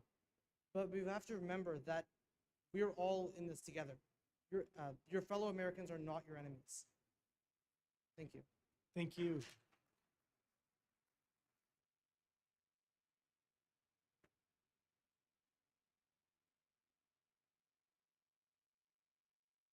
We'd like you to turn in the speaker card so we can call in. Sure. We're still on item 3.10. Yep. Okay, Jennifer Santry, and then Carissa Bushman, and then Brandon Delorto. So Jennifer Santry. Then Carissa Bushman is in the on-deck circle, and then Brandon Delorto is behind me. Jennifer. Hello again. So I'm first I want to thank you. That's really what I planned on doing during this open public comment. But I do want to say I am kind of sad that everyone left because just like you said, Scott, we never get to the thank yous during this because we have 90 seconds. So I thought just this one time I'm going to take my 90 seconds and say thank you. Thank you for being leaders in our community, allowing our children to have mass choice. I've heard so many amazing stories this week from teachers and students about how happy they were to actually see what one another look like. It's crazy to even talk about. I'm so excited for every night another emergency board meeting is happening and another school is allowing for mass choice. And that is making so many people happy. And I know that all of that started because of your courage. So like I said, I'm just gonna say thank you tonight. Thanks. Thank you. Appreciate it, Jennifer. Okay, Carissa, Krista Bushman, Brandon Delorto, and then Dale Mortensen. I'm Krista Bushman. I'm a teacher at Antelope High School, and I just wanted to publicly thank you all for making mask a choice for students and their families. As a teacher, I have seen more positivity amongst the kids. They actually feel free, and me being an art class where this is allowed, to actually get up and talk to another table. And I'm seeing laughter and smiles, and it's amazing. But I also want to take this opportunity to also thank the parents who have been at every board meeting fighting for their children. And I want to apologize for both the board and to the parents for me not showing my support. I have not felt as a safe place here. As a teacher who has been made to test each week because of my vaccination status, the third week I did not test, and I had gotten a letter basically saying that I was going to be put on unpaid leave for 1 week of not testing because I was so busy I forgot to go to one of the test sites during the few hours that aren't open during my lunch hour to go test. I have felt disposable, and that's no excuse to you for not feeling like you're not supported, especially Karen Combus. You stood for me and you vouched my name over a year ago when I encouraged your daughter Lauren to go back into the classroom when she was not being as successful online. And so I apologize for not supporting you all these years. But I'm here now because I feel safe and I feel hopeful because of you, because of your decision, your hard work, that you have made it a choice for families about their health. I feel confident and hopeful that maybe my voice will be here. So thank you. And I also, oh, the timer went out, I'm sorry. Thank you though. Thank you, Carissa. Okay, Brandon Delorto, then Dale Mortensen, and then Julie Trout. I'm Brandon Delorto, teacher in the district. I'm also a parent of a student in the district, Granite Bay High School, 3 boys that went through. I learned about Granite Bay, I learned about Roseville, I learned about Oakmont back in 1990 when I was a 23-year-old starving college kid who was engaged and needed a job. I thought it was somewhere down in LA because of the Roseville parade or something like that, but lo and behold, came here. In my interview in Don Genesi's office at Oakmont, I did my obligatory ending comment when they asked, do you have any questions for us? And I asked, as I was taught to do in my teacher training. I said, why would I want to work here if I was getting other job opportunities? Just not to sound arrogant, but just why? And Lori Butcher, who was one of the most amazing teachers I ever came across, had the kind of just the honor to be part of her life, smiled and looked at the other teachers sitting there with the vice principal, and the principal said, well, unlike a lot of other districts, we're a teacher-driven district. And I remember that kind of hit me at the time because at the time there was all kind of balkanization that was happening in the surrounding districts. Roseville was different. It wasn't Sac City. It wasn't Elk Grove. It wasn't Folsom Cordova. It was made up of a bunch of people who knew where they stood education-wise. I really don't want to get bogged down in the divisiveness of our masks and everything else that we've had to do it. I want to kind of move forward, but I want us to trust the people we've hired. You have some of the most amazing people. You have one of the greatest consensus builders. Brad used to be brunette before this all happened. We have incredible principals, and I know my time is up, but I want to look forward to the future working as opposed to something where we are so angry that we have to have policemen in our district. I want to move forward. Thank you. Thank you, Brandon.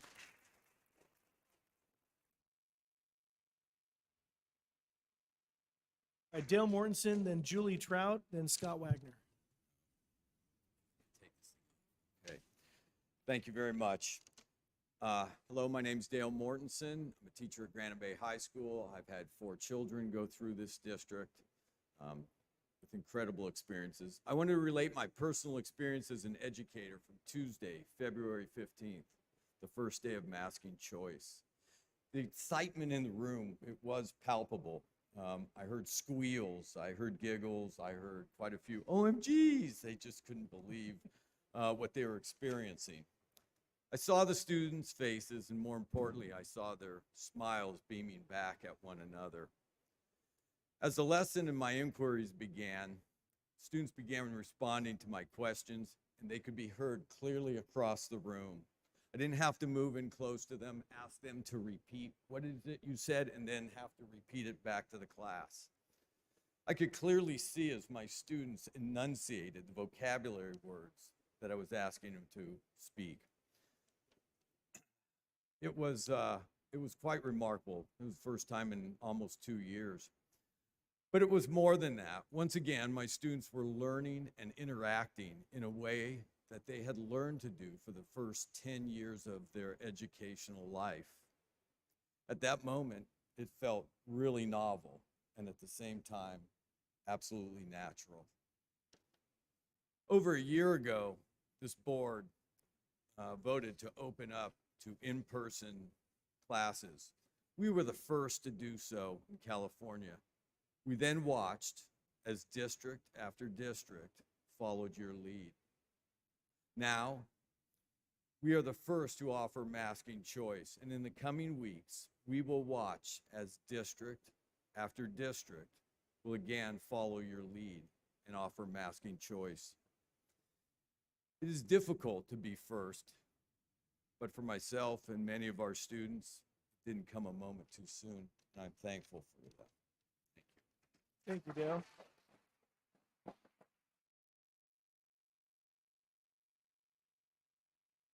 Julie Trout, Scott Wagner, then Jonathan Zackerson. Please. I'm a parent in the district. I have a son at Granite Bay High School. Unfortunately, I see a lot of division and fear in society these days. I have empathy for people living and behaving out of fear, as I too have done the same plenty of times in my life. Not that I believe it is a healthy way to live, but it's something I understand and empathize with. I also grew up a germ freak, which is its own brand of fear. However, as I learned more about the amount of pathogens on the planet that can harm us or kill us, and then when COVID hit, I had to come to terms with the fact that I am not God and I cannot control everything or anyone else around me to make me feel safe. Believe me, I've tried. It wasn't healthy for me or anyone else around me. Pre-COVID, we lived among unvaccinated and unmasked people everywhere, whether that was on campus with vax waivers or unvaccinated and unmasked people in society, at the library, the grocery store, Disneyland, and so on. We did not walk around in fear of getting sick from healthy people out in society. Tolerance and empathy cannot only go one way. We must be willing to understand that we don't all believe health comes from the same measures. Some people feel safer living a very natural lifestyle. Some feel safer taking pharmaceuticals. Many are somewhere in between. I absolutely love science, but science is not a religion, and you can find science to back up various sides and opinions.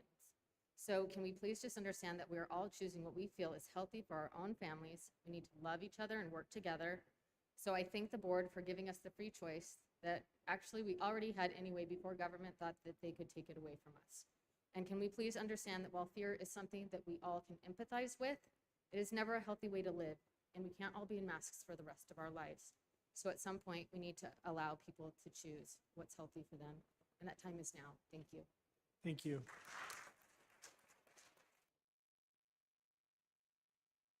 Scott Wagner, then Jonathan Zackerson, then Chris Sanchez. Good evening. My name is Scott Wagner. My mother graduated from Roseville High School, Oakmont High School. I have 2 children who already graduated from Oakmont High School, and unless we leave California, we'll have 2. I just want to express my gratitude to the board for leading the way on mask choice and giving young people the opportunity to breathe freely and see each other's faces. My daughter said to me the other day that she realized she's known people for 2 years who had no idea what she looked like when she was confused or frustrated or even happy. I don't want to rehash how our leaders have dealt with the pandemic. We didn't know then what we know now, but given what we do know now, it makes sense to move forward with mask choice. It is unfortunate that so many teachers apparently feel slighted when the board takes their advice but makes a different choice. If there is one silver lining to this pandemic, it is that so many parents are now paying attention and are willing to take an active role in their children's education. I hope the increased input from parents continue to be welcomed. We can't avoid conflict, so what really matters is how we manage it, acknowledge it, discuss it, and then move forward, even if we didn't get what we wanted. Thank you. Thank you.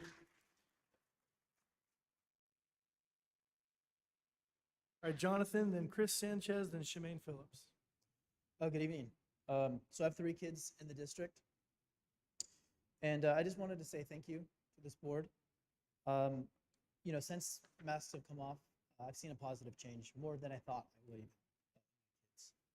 It's been a very popular decision. They report that 70 to 90% of their classmates make that decision, and it's been very positive.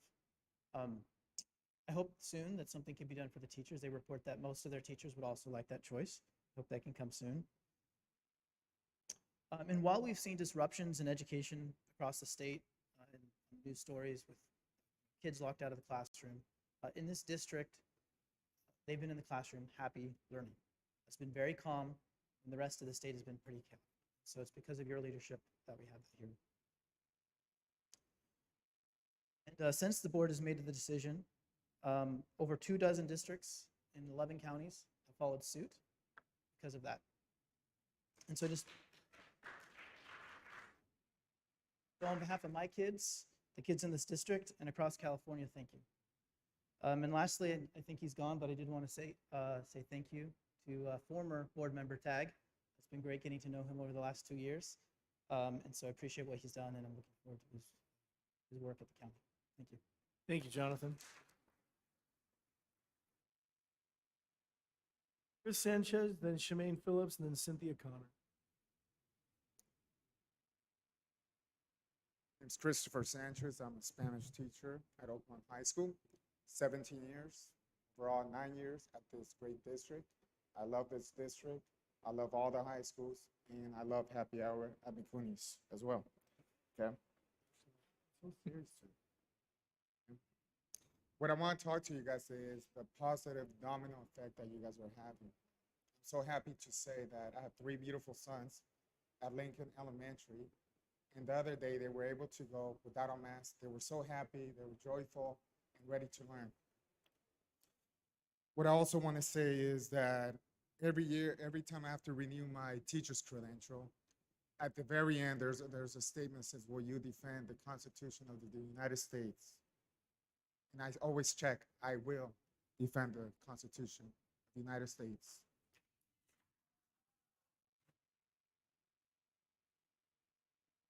Thank you, and I'm really proud of you guys. Thank you, sir.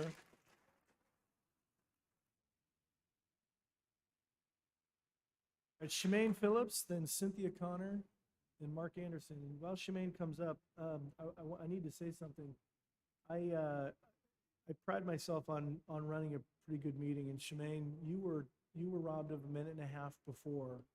You should have gotten 3 minutes, and I apologize for that. That mistake was mine, and I take responsibility for it. So my apologies to you. Thank you. Because everyone else got 3 minutes, and you got a minute and a half. So. And you do run an amazing board meeting. So Thank you. I'll try and suck it into this little time. The reason that it was important I got my 3 minutes was because while I went through that entire process about the teachers, I think it's also important for us to say thank you for our teachers, and I do. I reward my teachers at the end of the year every year, at least the teachers that I feel have taught my kids well.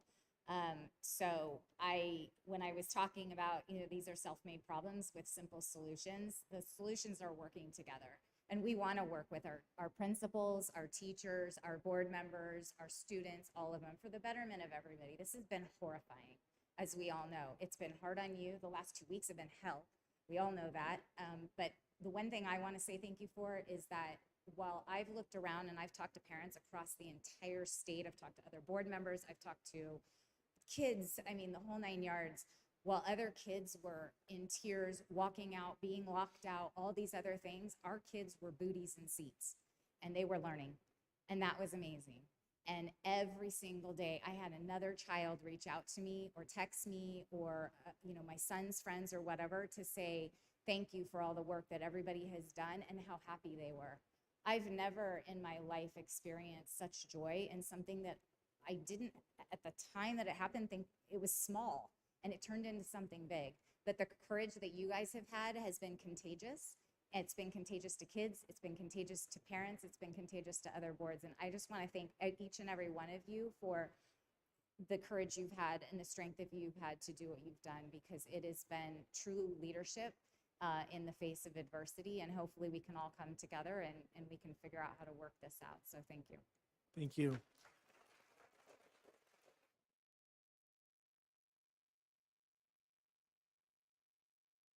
Cynthia Connor, then Mark Anderson, and then John Thomas. I want to say thank you for having us all here tonight. And the past 2.5 years has been a lot on every single one of us. So we've all, taken it in different ways and approached it, but it was something we all had in common. None of us had ever been through anything like this. And I would not change it. I would not go back if I had the ability, because it has exposed the level of corruption our establishment that we call government it has produced for all of us. Every single one of us has been abused, and it is absolutely ridiculous. I hear a lot about the 3-letter abbreviations around here: MOU, RTA, CTA, PTA, CRT. Well, what about the USA? In the USA, we have something called the LAW. It's a law. Not mandates are not law. So this is ridiculous. And the teachers that came up here earlier and then left are a huge disrespect and a slap in the face to you guys, because you know what? They didn't stay. They're yelling and telling you and trying to dictate what you're doing. The board doesn't have the power and the ability to make those decisions. The teachers union doesn't have the ability. The government doesn't have. We are all free citizens. We all have the ability to choose for ourselves. And unless we are violating a law, we are free to do that. You guys do not have to listen to that. And it is our ability. We have the power all along. So this woman, Karen Schreider, whoever she is, at the Roseville City School District the other night, she's the president of the Roseville Teachers Association. She got up and talked about how it was the board's liability and all of this stuff about masking. And here's this woman before the meeting and during closed session with no mask. They are hypocrites. This is ridiculous. All I have to say is we are free, and we need to respect law enforcement. We need to respect our citizens, support, stand for the flag, defend yourself, stand up for freedom Ma'am, before your you give time it has away. expired. I need you to wrap up. Your time has expired. Okay, I will end it with saying thank you to the board, but John Becker, you wear that mask every time you come here. There's pictures of you at Club 33 in Disneyland with no mask on, sir, during the governor's. Ma'am, your So you're a hypocrite ma'am, your time yourself. has expired. Jason Thank you. Paletta for Ma'am, assembly. your time has expired.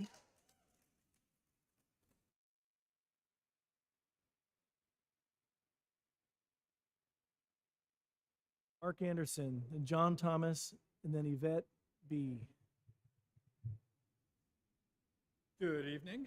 Mark Anderson, proud parent of a student athlete at Oakmont High School. Let's go Vikes. I just want to say, as we go through life, there's times to follow, and that's important at times, but the more important times are the times to lead. And thank you for being leaders in the community, and thank you for being leaders in this state and taking a stand, one that was probably against some people's minds, not anyone who shows up at these meetings, except maybe 2 people tonight. But thank you for taking the stand to start something and watch everyone else follow you instead. We have many, many districts that are following the mask optional or no punishment for kids who want to make their own choice and not wear a mask at school.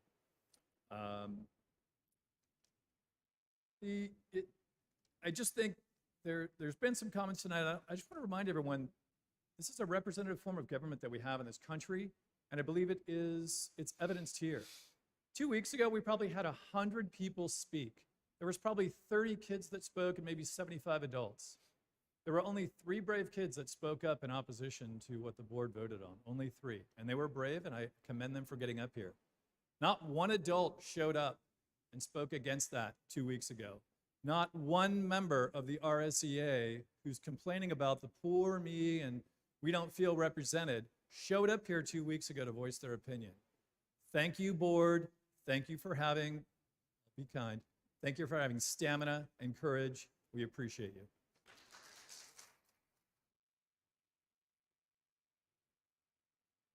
Thank you. John Thomas, Yvette B., then Nicole Young. Yeah, good evening, board. My name is John Thomas. I'm a 15-year teacher at Granite Bay High School. I'm also the proud... Working on it.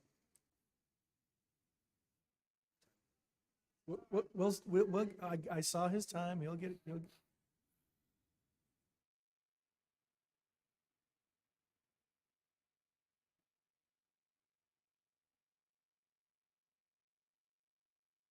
A minute 20.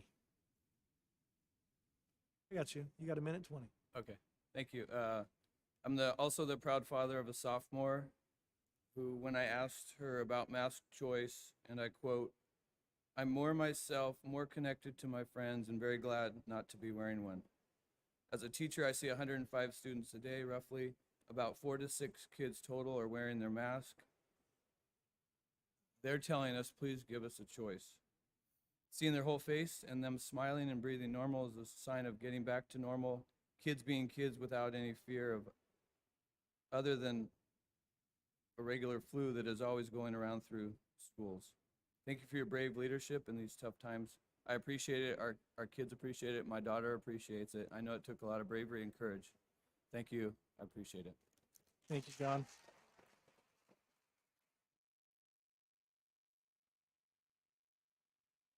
All right, that had to go. Okay, thank you. Nicole Young, then Tim, is it Brose? Then Mallory Covert Ross. Hi, thank you. I want to extend my gratitude to the board for your bravery. I know the teachers said they were exhausted. My son was exhausted. My son was exhausted from not being able to behave normally. And he came home these last 2 weeks and he said, "Mom, this is the first time in 2 years that things feel normal for me."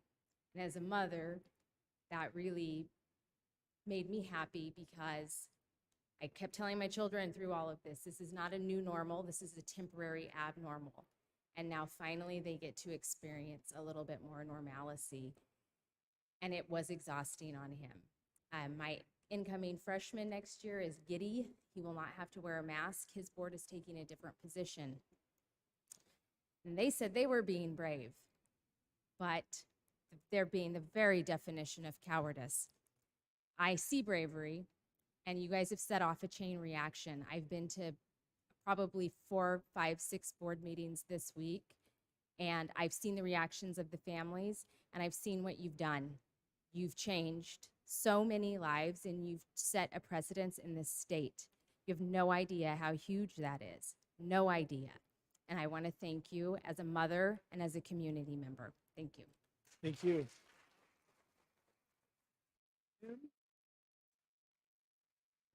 Tim, then Mallory, and then Karen Combest.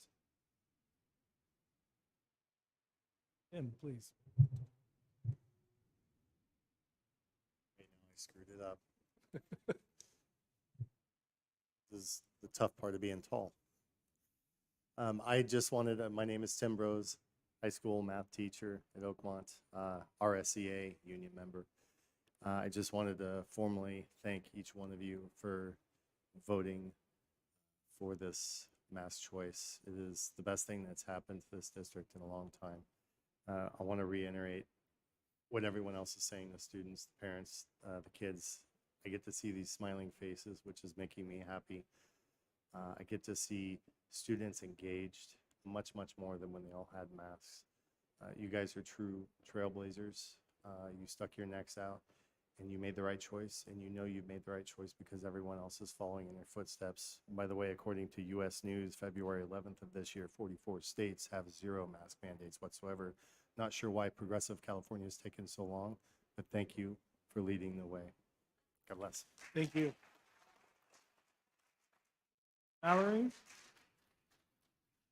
Mallory, Karen, and then Ross Rocco. Pull that down, yeah. Tippy toes not required here. My name's Mallory. Nice to see you all again. And I've been a coach and teacher here going on 14 years.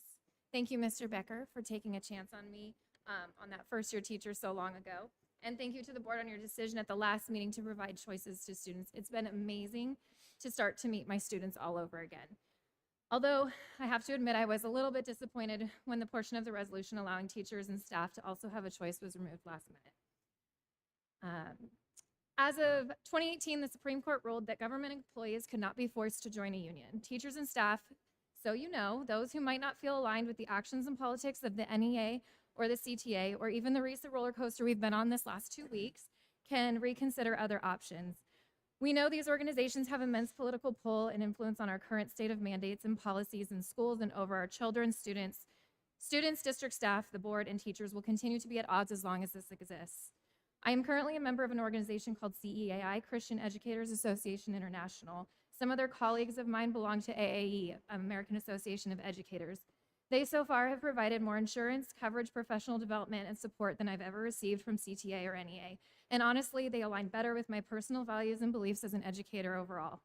In an email exchange at work, I watched my colleagues get shut down time and time again, being told the local group could only negotiate, represent the majority, and that they would not assist in matters that were a concern of the minority. We watched email after email go out speaking on behalf of RESA teachers without feedback or polling of other members. This representation of the majority, I can only assume, is based on the thought that all these teachers must think alike. Part of what makes our district so successful and unique is our diversity. Diversity of our staff is healthy for our students in our district. But with that comes challenges. So please, let's stop silencing the voices of our staff just because they don't align with the CTA's agenda, and know that there's more teachers out there who aren't being heard and represented here tonight. Thank you, Molly.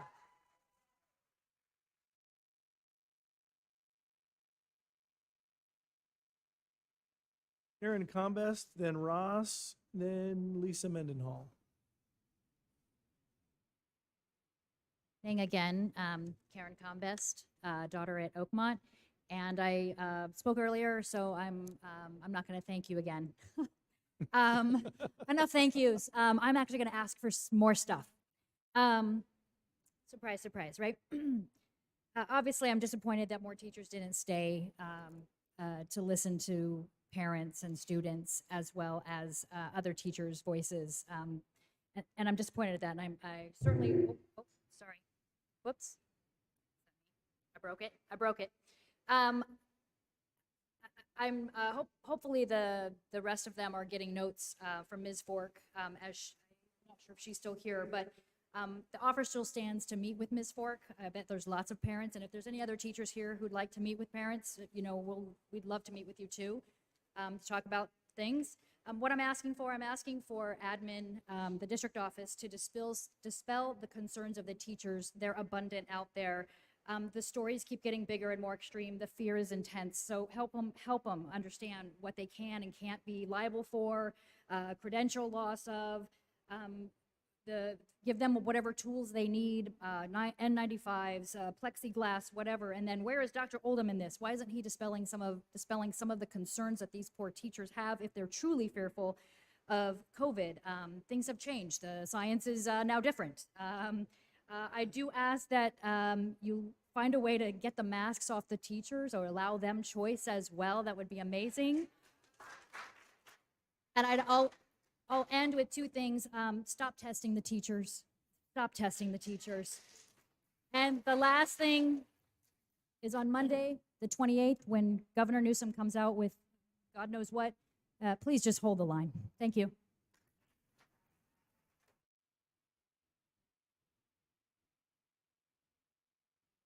Okay, Ross, then Lisa Mendenhall, then Nicole Haynes.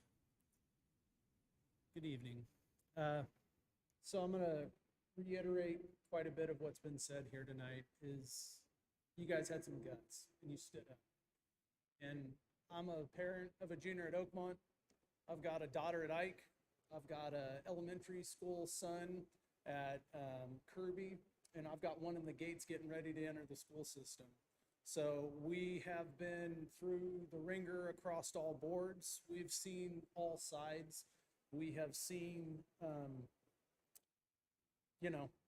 pissed off parents as we are. We've seen pissed off teachers as they are. I do believe, I'm going to divert here a minute.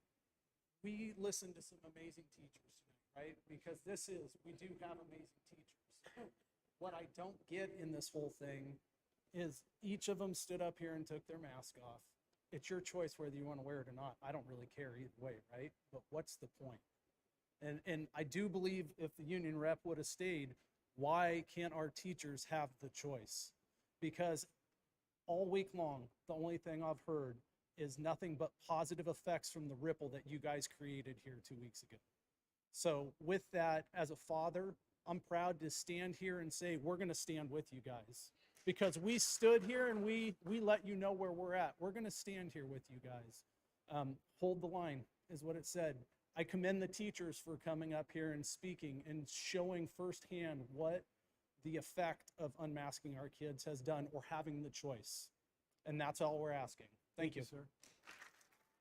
Lisa Mendenhall, Nicole Haynes, and then Michael Trout.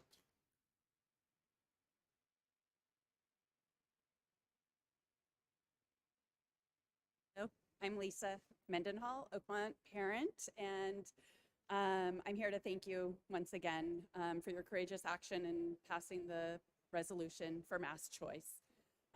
You've been a catalyst across the state, as we all have seen this past week, and it's been awesome to watch.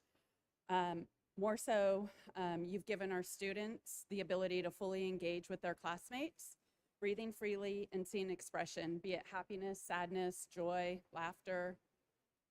It's all been very positive and exciting to see.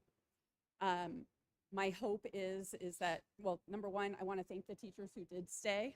I see a lot of Oakmont teachers, so thank you, because it is important to hear both sides. And my hope is that hearing those 10 students who spoke, 8 or 10 students that spoke, inspires these teachers to just see the end of the light and drop the narrative that we heard from the RCA representative, and just get on with teaching, because that's what our teachers do best. We have awesome teachers. It was great to see all those fabulous teachers recognized as Teacher of the Year from each school, and we want to see more of that. So taking the mask off has helped our students. Let's help our teachers get their masks off, and once again, thank you for leading the way and giving our kids their normal high school lives back. Thank you. Nicole Haynes. Nicole Haynes, then Michael Trout, then Seth Demont.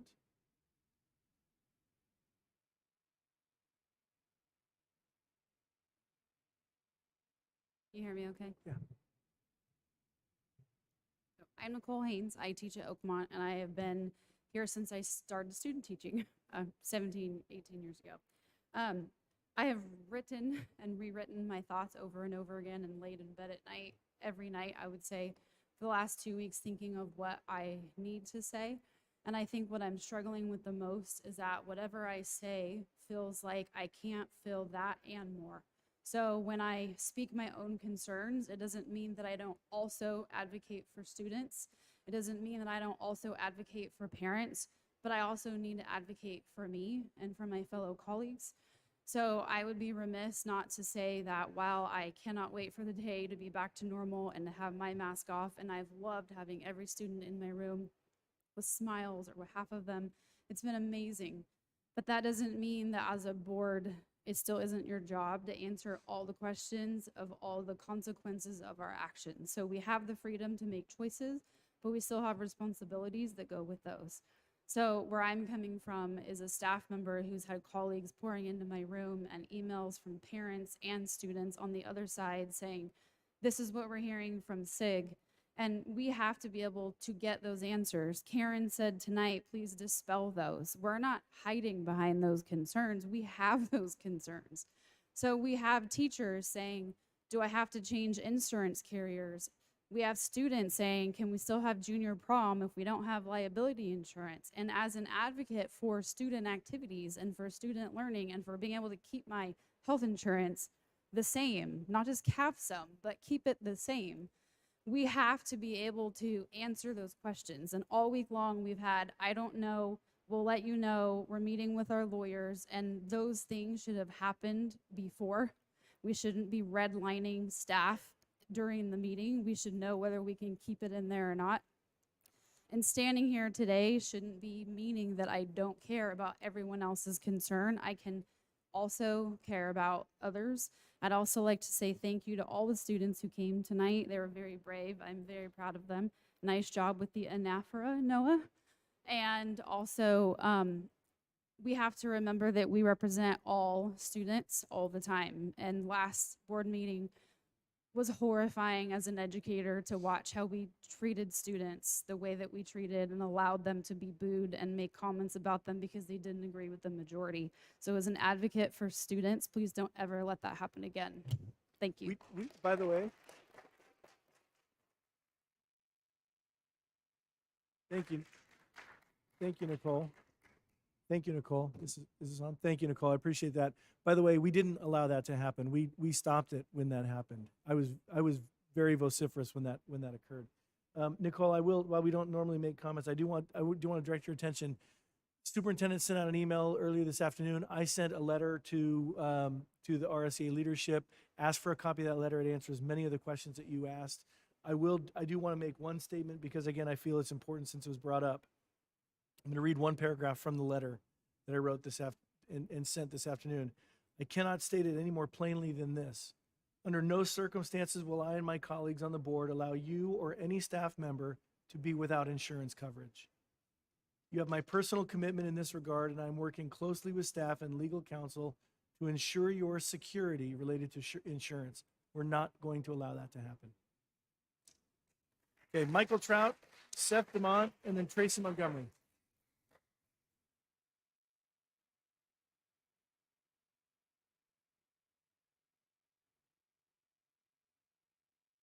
What? 6.4? Okay. All right. Michael Trout, then Tracy Montgomery, then Scott Roth. My name is Mike Trout. I'm a longtime Spanish teacher and coach at Granite Bay High School. I'm also a 2000 graduate of Granite Bay High School. And currently 3 of my 6 children attend Granite Bay schools. I'm also a former union rep. I still believe firmly in the principles of fair representation and workers' rights, but more importantly, I believe that kids are at the heart of all that we do. Today, I stand with teachers, parents, students, and board members for that cause. I want to praise the board for their fortitude to do what is right in a backward world. Contrary to what union leadership has said, I saw the highly politicized, district-wide reply-all emails of teachers who fought vociferously to keep our schools closed and aggressively enforce and bully kids into mask compliance. Meanwhile, I got reprimanded for sending a district-wide email to teachers to have teachers discuss working conditions outside of district email. It's almost as if there are 2 separate standards. For union leadership wondering why you are mistrusted, your first mistake was messing with our kids. The second was denigrating our community's right to voice our concerns and support the board members who are looking after our kids' best interest. Union leadership got caught with their hand in the cookie jar. You did it to yourselves. Notice I mentioned leadership and not teachers. The union didn't send any surveys to know what teachers felt about masks or even about equity, which is nothing more than a dog whistle for critical race theory. Know this, union leadership does not represent all teachers. When they refused to represent myself and fellow colleagues, I withdrew my membership and dues. What's great is that they still have to represent me and defend my rights, but they don't get a penny from me in return. Hopefully, many more teachers will soon do the same. The RSCA may even have to end their end-of-the-year splurge of union dues at Monkseller. Thank you. Thank you, sir. Tracy Montgomery, Scott Roth, Clayton Remus. I'm Tracy Montgomery, and I've been a teacher in the district for 20 years. I have a senior at Oakmont High School. And I'd like to reiterate what Nicole Haynes said in a moment, that just because that we care about whether or not we follow mandates or we're following what we're told to do does not mean we don't care about students. My senior's very excited to take his mask off. He's also very understanding when he needs to put it back in when he's around the vulnerable. I have a son who has quad cerebral palsy. He doesn't walk, talk, or eat. I have a student in my class who just came back from a wrestling tournament that was exposed to COVID. I asked him, can you put your mask on when I'm going to see my son? He looked at me and said, nope. I would ask that we teach our children to be empathetic when we're around people who are specifically vulnerable. I would ask that you as a board would protect us. I don't like getting letters that say we're going to lose our insurance. You have zero idea of how many hours it spends to set up a medical team for my son. PT, OT, neurologists, his general practitioner, IEPs, communications, it's hours. So if I have to get new doctors for all of him, this is going to be really long process.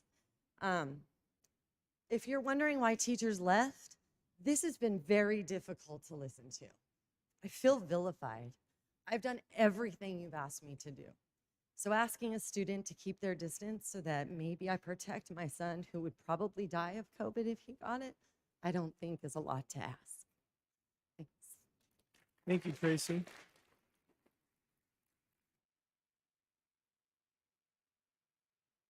Thank you, Tracy. Scott Roth, Clayton Remus, and then Lynette. Hi, my name is Scott Roth, and I'm a graduate of Granite Bay High School, and I'm currently a science teacher at West Park and a former RSEA member. I left the RSEA when I began to learn they do not support or represent me. I came here tonight, first and foremost, to thank the board for having the courage and the integrity to do what is best for our young people, even in the face of great opposition. I also wanted to correct any false impressions you may have been given by a recent letter written to you from the RSEA. I do support you, we do support you. Many other teachers who couldn't make it here also support you, and we also feel supported by you. The California School Board's website, the csb.org, says that the purpose of a school board is to, quote, ensure that school districts are responsive to the values, beliefs, and priorities of their communities. I want to underscore the last phrase, priorities of their communities. It does not say the priorities of the teachers' unions. Rather than ridiculing or ignoring your community's convictions that happen to be different than yours, you've chosen the path of love and respect, hearing their concerns, and so I commend you and I thank you for doing your job well. Thank you, sir.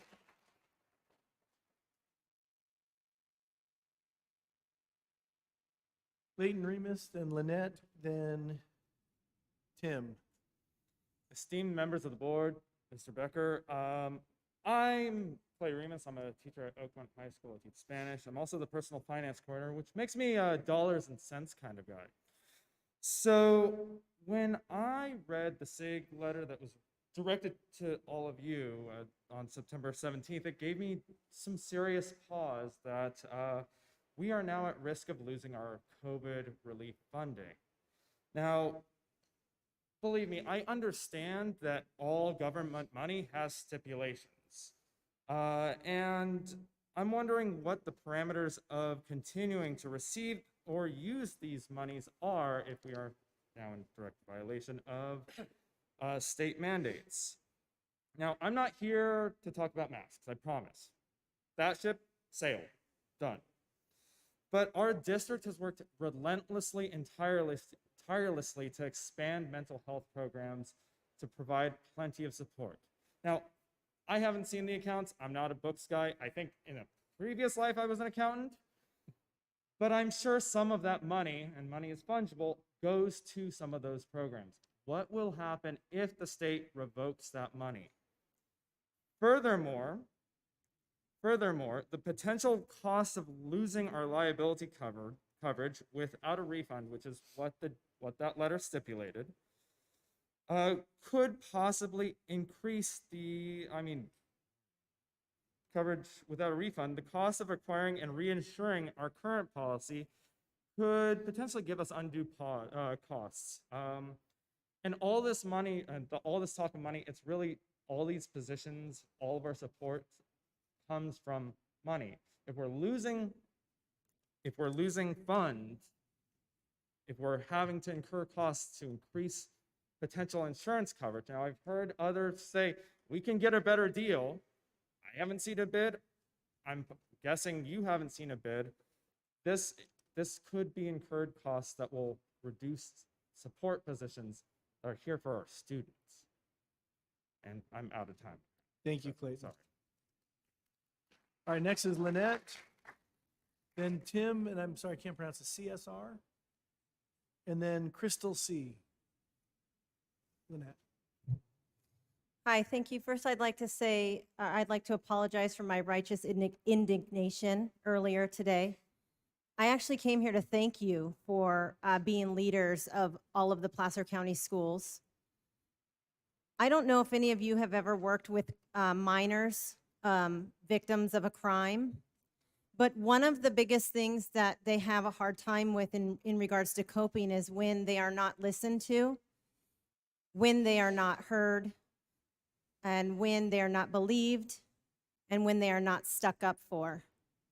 As parents, as adults, it is our job to not only be responsible and accountable for ourselves, but responsible and accountable for our family and our children. I didn't come here to disparage the teachers or their profession. I highly respect teachers and their profession. I could not be a teacher. I appreciate everything that they do. But with that being said, we are all victims here. We never asked for any of this. We are all being held hostage. And it's unfortunate that the people that are suffering the most are the children. So when teachers come here to accept awards and then take their mask off when they're taking pictures for those awards, it infuriates parents that are fighting continuously for their minor children. While I appreciate that we have great teachers, and I appreciate the teachers of this school, because like I said, I was a student of this school, we were taught to critically think, to think outside the box, but the most important thing we were taught is to do the right thing. So again, thank you for what the board has done. I very much appreciate it. But we are all victims here, so thank you. Thank you, Lynette. All right, Tim. Give me, how do you pronounce your last name? Sear, Tim Sear, Crystal C, and then Michelle Derby. Whitney's my kid. Thank you. My name is Tim Sear. I have 2 kids, one at Cooley, one here at Wood Creek. I am a microbiologist. I know the one girl last week said, there are no virologists here. And I said, wait a second. I can talk to you. We can talk about this. I have a binder that I would be willing to talk to anybody about masking if you would like. I'd love to chat. I didn't come up here to talk about that. I really didn't. I actually came up here to thank you. Thank Heidi. Thank Pete. Thank Scott. Thank Julie. Thank John. And then I heard some of the teachers talk about masking and have respect. And I say, I'd wear one. I would gladly wear one. I'd wear one every day, every second, if I thought it helped. I would wrap myself in bubble wrap if I thought it would help. I really would. It doesn't work. And I'm not saying that we don't want to help. I'm not saying that we don't care about you. I'm not saying we don't care about your kid. Of course we care about your kid. And I know that you, as a principal, care about my kid. I know you do. That's not what we're saying. Masks just don't work. That's just it. They just...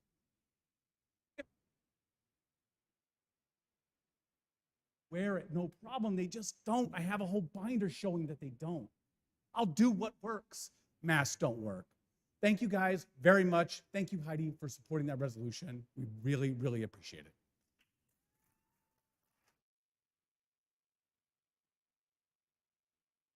Thank you, sir. Crystal C, then Michelle Derby, and then Allison War. Hi, my name is Crystal, and I'm a Wood Creek alumni. I'm just a mom, but I'm a mighty mom that loves her children and the children in my community. My daughter went to Wood Creek last year. My husband and I had promised her for years that high school would be the best years of her life. She couldn't wait to get to high school. She would love it, and my high school teachers would surely love her too. Day 1 of her freshman year, bullied, not from the students. She was bullied every single day from staff.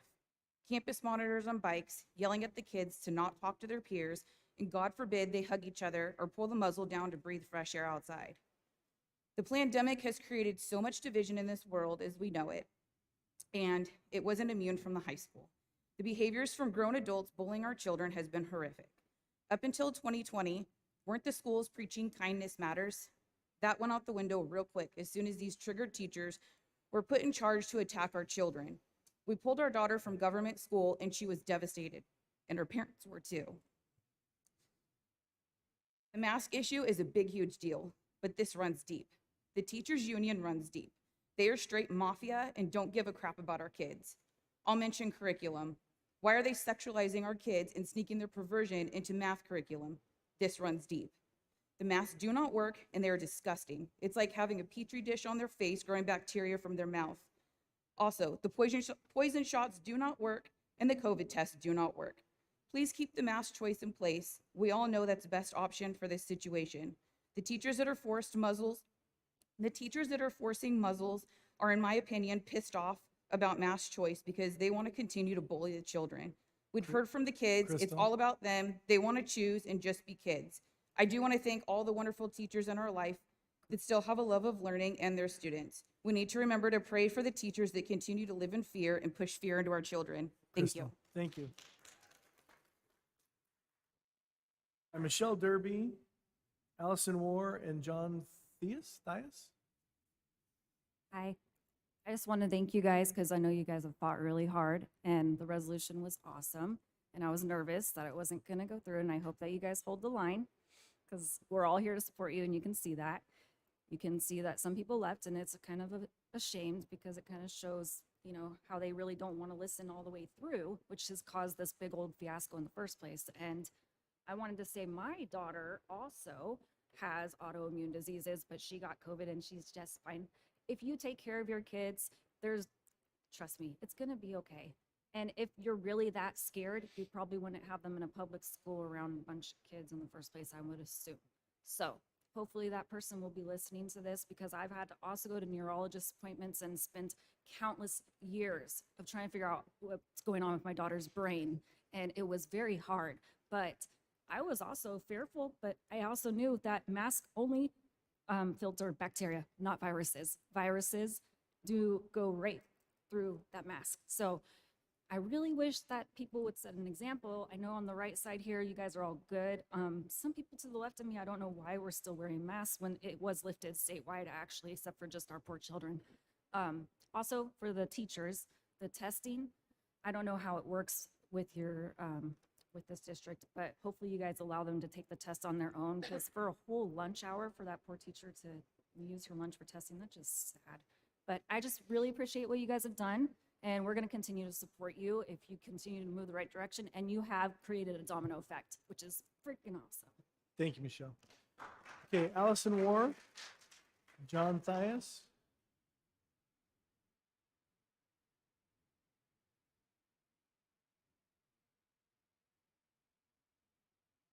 Hi, I'm Allison Moore. I'm a teacher here in the district. I've been here since 2005. I feel like I'm in the back of the line, so I almost forgot what I was going to say.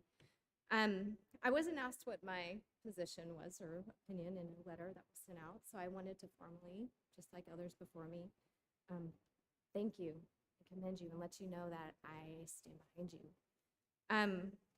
I actually heard about it from my community of parents.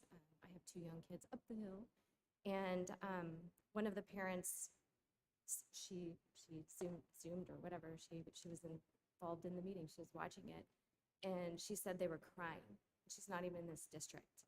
And so what you did is, it definitely, like people are saying again, the end of the line, the ripple effect, but just giving that bit of hope to so many people for the kids.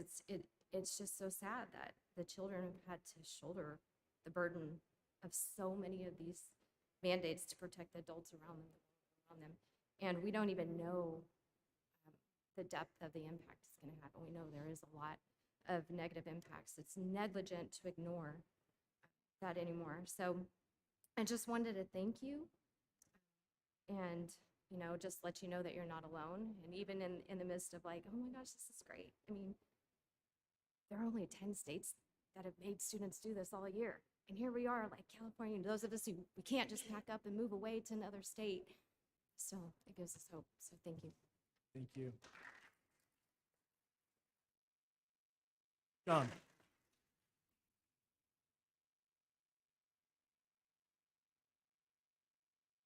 Good evening. My name is John Tice. I'm a local guy. Lived in this area before there was a Wood Creek High School, before a Wood Creek Golf Course, and before the signal at Wood Creek and Pleasant Grove. 2 children went through the district, both wildly successful. A daughter from Granite Bay at 2014, and my son from Wood Creek here in 2017. I'm going to talk about something that's way off topic for the masks, and I'm sure when you saw what I wrote down, you probably went, what's this guy want to talk about? Given I was born under the Eisenhower administration, my generation knows that global actions have local consequences. Given Russia's horrific, unprovoked invasion into Ukraine, a free, sovereign, democratic, and prosperous nation allied with the West, what statement or information has this school board initiated to educate our students to the global threat of Vladimir Putin's actions? Consider not since 1939 has an aggressor nation invaded another country in such magnitude in an effort to conquer and replace a standing government. Our students must know what the United States stands for, how NATO might respond, and what other foreign leaders are saying. If a message to our students has not yet been drafted by this board, after today's events, when will the message be delivered? And if there is not one planned at this point, when will this board reach out to our students to let them know the nature of what is going on in Russia and Ukraine? It is very, very scary. On a side note, if you don't think it's going to affect us already, watch your 401k. Mine got hit today, and you watch out for gas the next couple of weeks. And God hope we don't get drawn into this in a global conflict. John, thank you for comments. After the meeting, if you want, I'll direct you to Dr. Moore, who is over curriculum management, following the meeting. Thank you for your comments, everybody. And that concludes the comments. I do want to say one more thing, just a point of personal privilege, if my colleagues will allow me for just a moment. There's a lot of energy surrounding all of these things that we've been going through for the last little bit. And what I would hope is that we could come together and figure out ways to support everybody. Everyone's feelings are valid, whatever they're feeling. And we may have different opinions of what's going on, but all the feelings we heard here are valid, regardless of whether they're on one side or the other. And so I would hope that we could work at our sites where your kids go to school and figure out how can we support all of our individual teachers. It's funny, I look at my teachers and the teachers my kids have, and anyway, I would hope that everybody could just sort of internalize and say, what can we do to support the teachers that touch our own kids' lives and our families? And anyway, thank you for indulging me in that.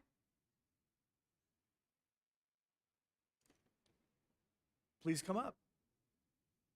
You are a frequent flyer, so I'm sorry, I don't know what happened with the.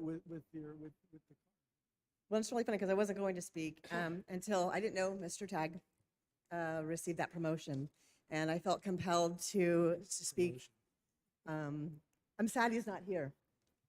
We started coming to board meetings 2.5 years ago, before COVID, and honestly, Mr. Huber, I wasn't real happy with some of your decisions 2.5 years ago. Nor was my daughter, which is a 2020 grad.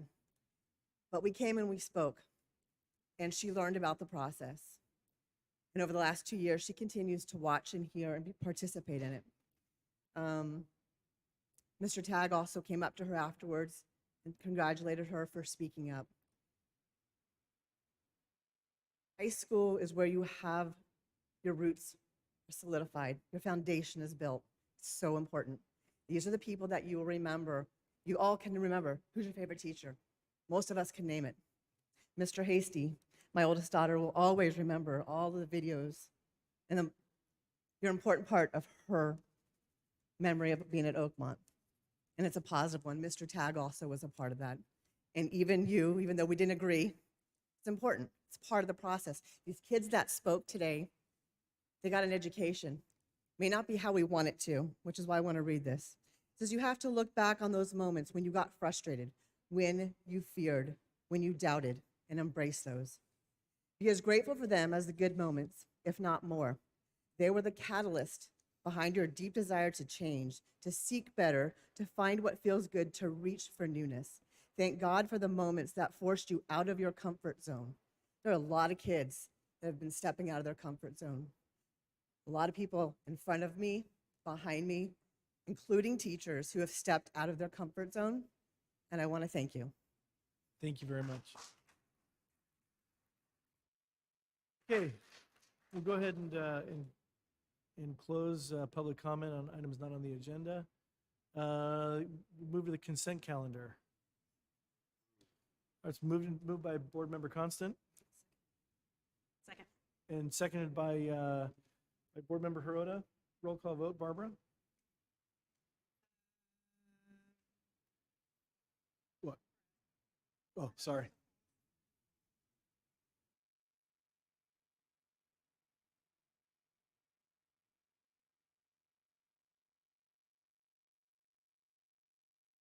Need to pull an item? Please, it's incorrect. We'd like to pull it off and bring it back.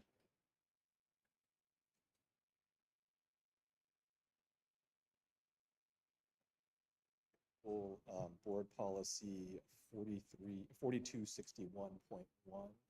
Need to make some changes to that policy that were not made, so. Okay. Do you agree to amend your motion to pass the consent calendar minus that Thank you. policy? You good for a second? Barbara, roll call vote. Yes, Pete Constant? Yes. Heidi Hall? Yes. Julie Hirota? Yes. And Scott Huber? Yes. Item 5.1, International Baccalaureate presentation.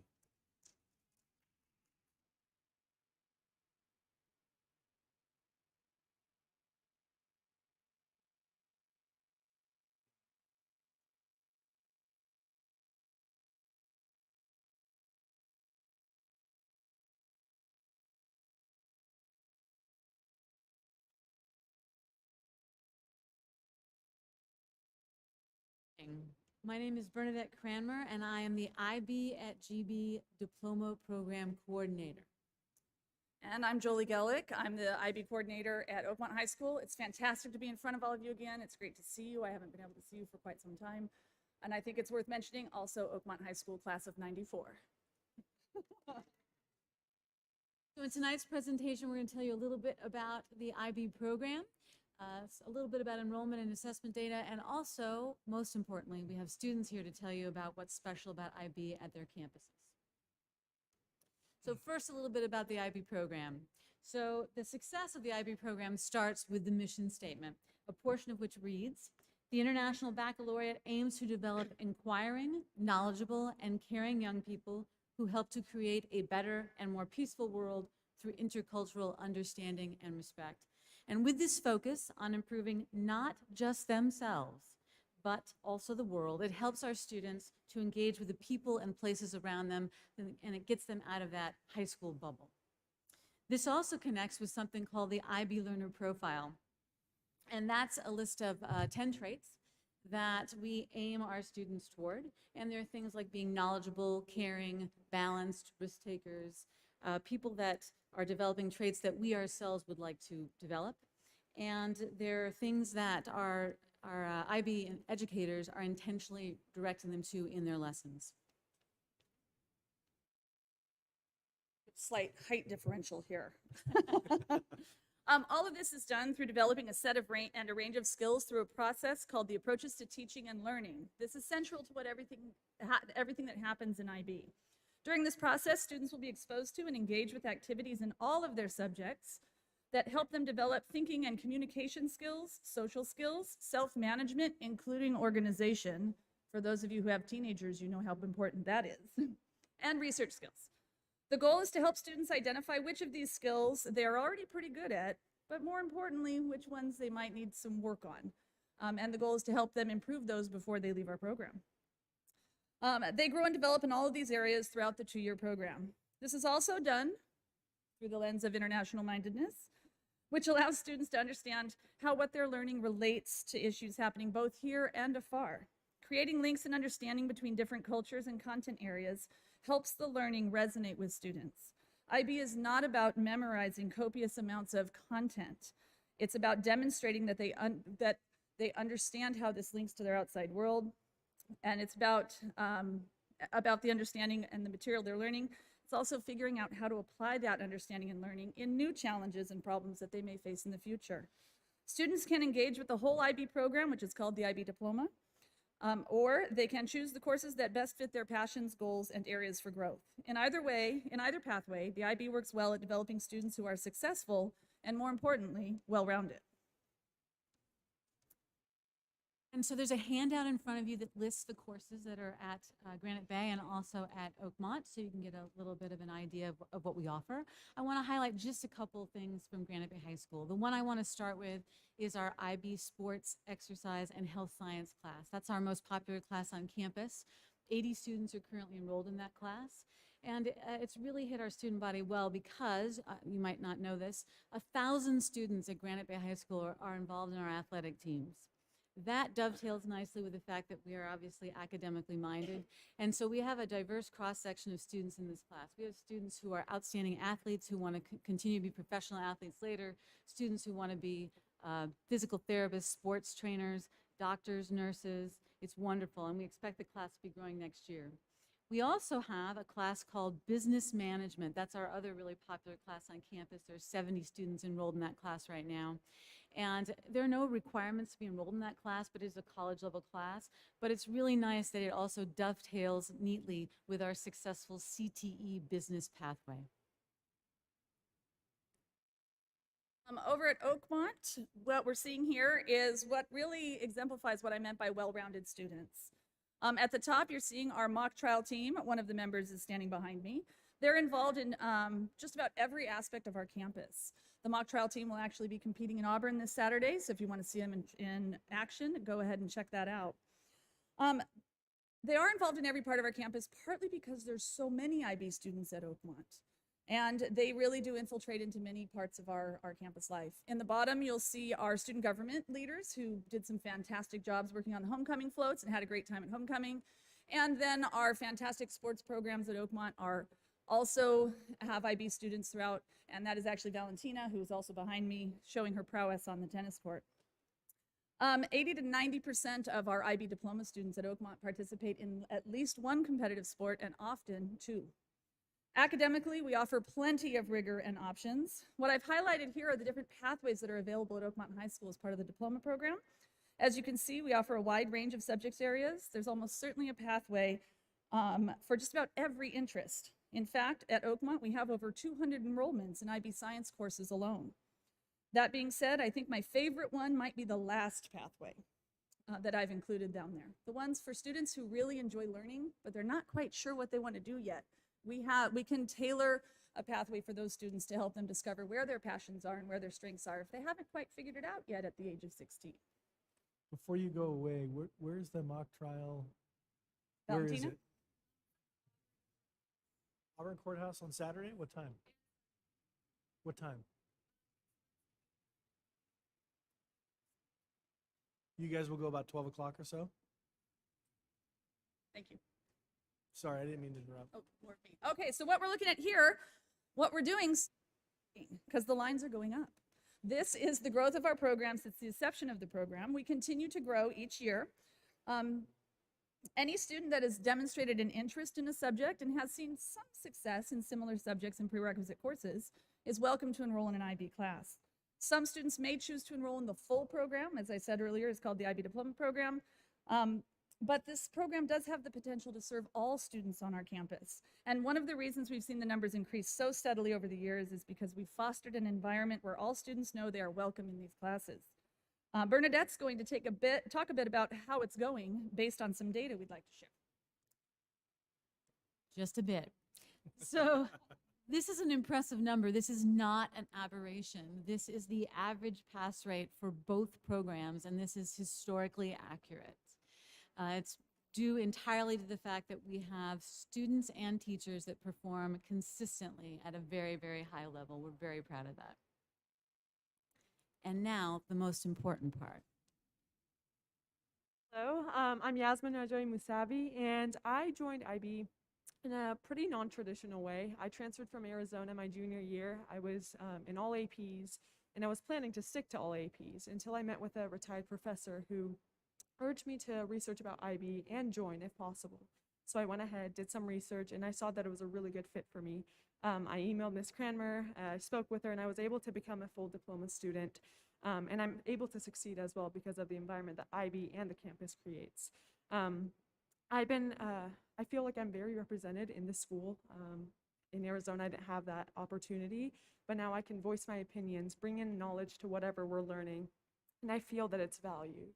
Another big part of IB is how it views you as a student rather than just a grade or just preparing you for an exam at the end of the year. It's really focused on making you a better person to grow and to be able to make an impact in the world once you graduate. So IB definitely encourages growth, and it's been a wonderful experience for me so far.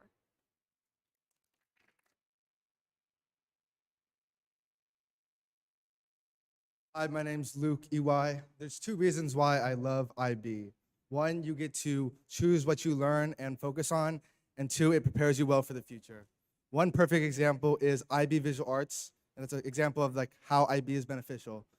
I started IB Visual Arts with minimal art experience, and I think I have improved greatly as evidenced in my paintings. These are just two examples. One way IB allows me to learn what I like to learn is it allows me to explore my culture.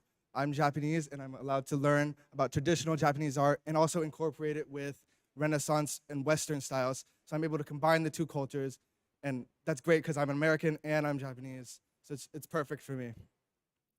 A way IB Visual Arts prepares me for the future is I plan to become my goal is to become a reconstructive plastic surgeon. Reconstructive surgery is almost like an art form, so IB Visual Arts prepares my hands and my visual coordination with my hands to possess new skills and acquire new skills, such as the skills needed for reconstructive surgery. And IB in general has been a life-changing experience and has benefited me greatly.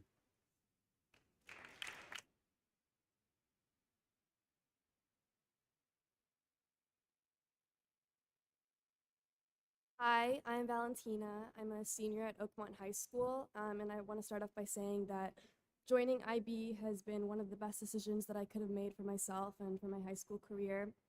I think something that's really unique to IB is the community aspect, because you take the same classes with the same group of people for the two most critical years of high school, and you kind of get to watch each other grow up, and I think that's really special. And aside from meeting amazing people and being part of a really great community, IB has given me the opportunity to approach learning through an entirely different lens. All of our classes are sort of threaded together by the core called Theory of Knowledge, and that's the class that challenges you to challenge the conventional wisdom that you sort of grew up with and make connections between the different disciplines that you study. And that's what makes each class feel so familiar. And I think a good example of this is an inside joke that my friends and I have, and we call it a Bolin moment, which is when the ideas or techniques of one of the authors that we're studying in English, Ivan Bolin, shows up in another one of our classes, like Theory of Knowledge or History. And I think IB has really showed me that, knowledge is not a series of isolated and abstract ideas, but more a web of interconnected thought. And I think IB has also showed me that knowledge can be humanized by challenging you to apply the skills that you've acquired and putting them outside of the context of what you're comfortable with. So for example, my math internal assessment, I use calculus and kinematics to calculate the changes in speed of a toy race car going through the loop of a toy race car track. And even though I've pretty much dedicated myself to the social sciences and the humanities, it really made me consider adopting a minor in math when I'm in college, because it was just so much fun and I had so much creative liberty to study what I'm passionate about. And I think IB really treats you like an individual capable of independent thought and capable of making your own conclusions. And I think this is something that's super unique to IB, and it's made me really proud to be an IB diploma candidate and a senior at Oakmont High School. Thank you.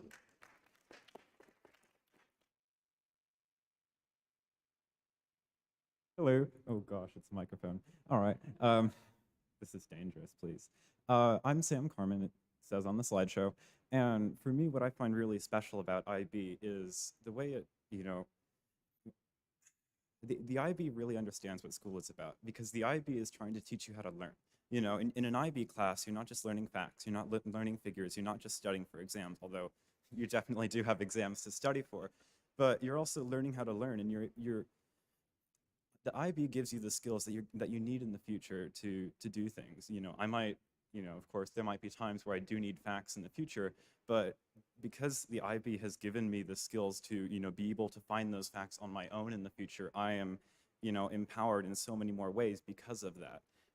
One of the, also just another thing with this is it also just being able to learn for yourself, and the discussions that goes into an IB class is there's just so much interdisciplinary stuff that goes on. We're always relating it to English, or we're relating it to history, just like Valentina said. We might make connections from Avon Boland and our English studies into history and what we're talking about with Argentina. For example, for me is one of the parts of the IB is the extended essay, which is this 4,000 word research paper, and you can write it on anything you want. So I wrote it on architecture, and I was assessing the architectural success of this school built in Britain in the 1950s, and which has like nothing to do with anything. But because of what I learned with IB, I was able to, take the information that I got from this school. I actually conducted a video call with the headmaster there, and I was able to relate that to what I was learning in English. I was able to, evaluate the elitism that can happen in architecture with the sexism apparent in Avon Boland's poetry. I was able to, evaluate how, from my history class, how post-war architecture shaped Britain and other parts in Europe.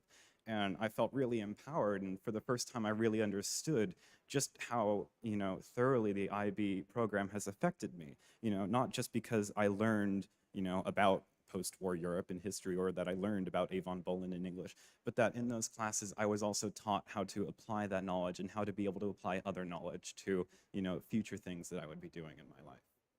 Thank you.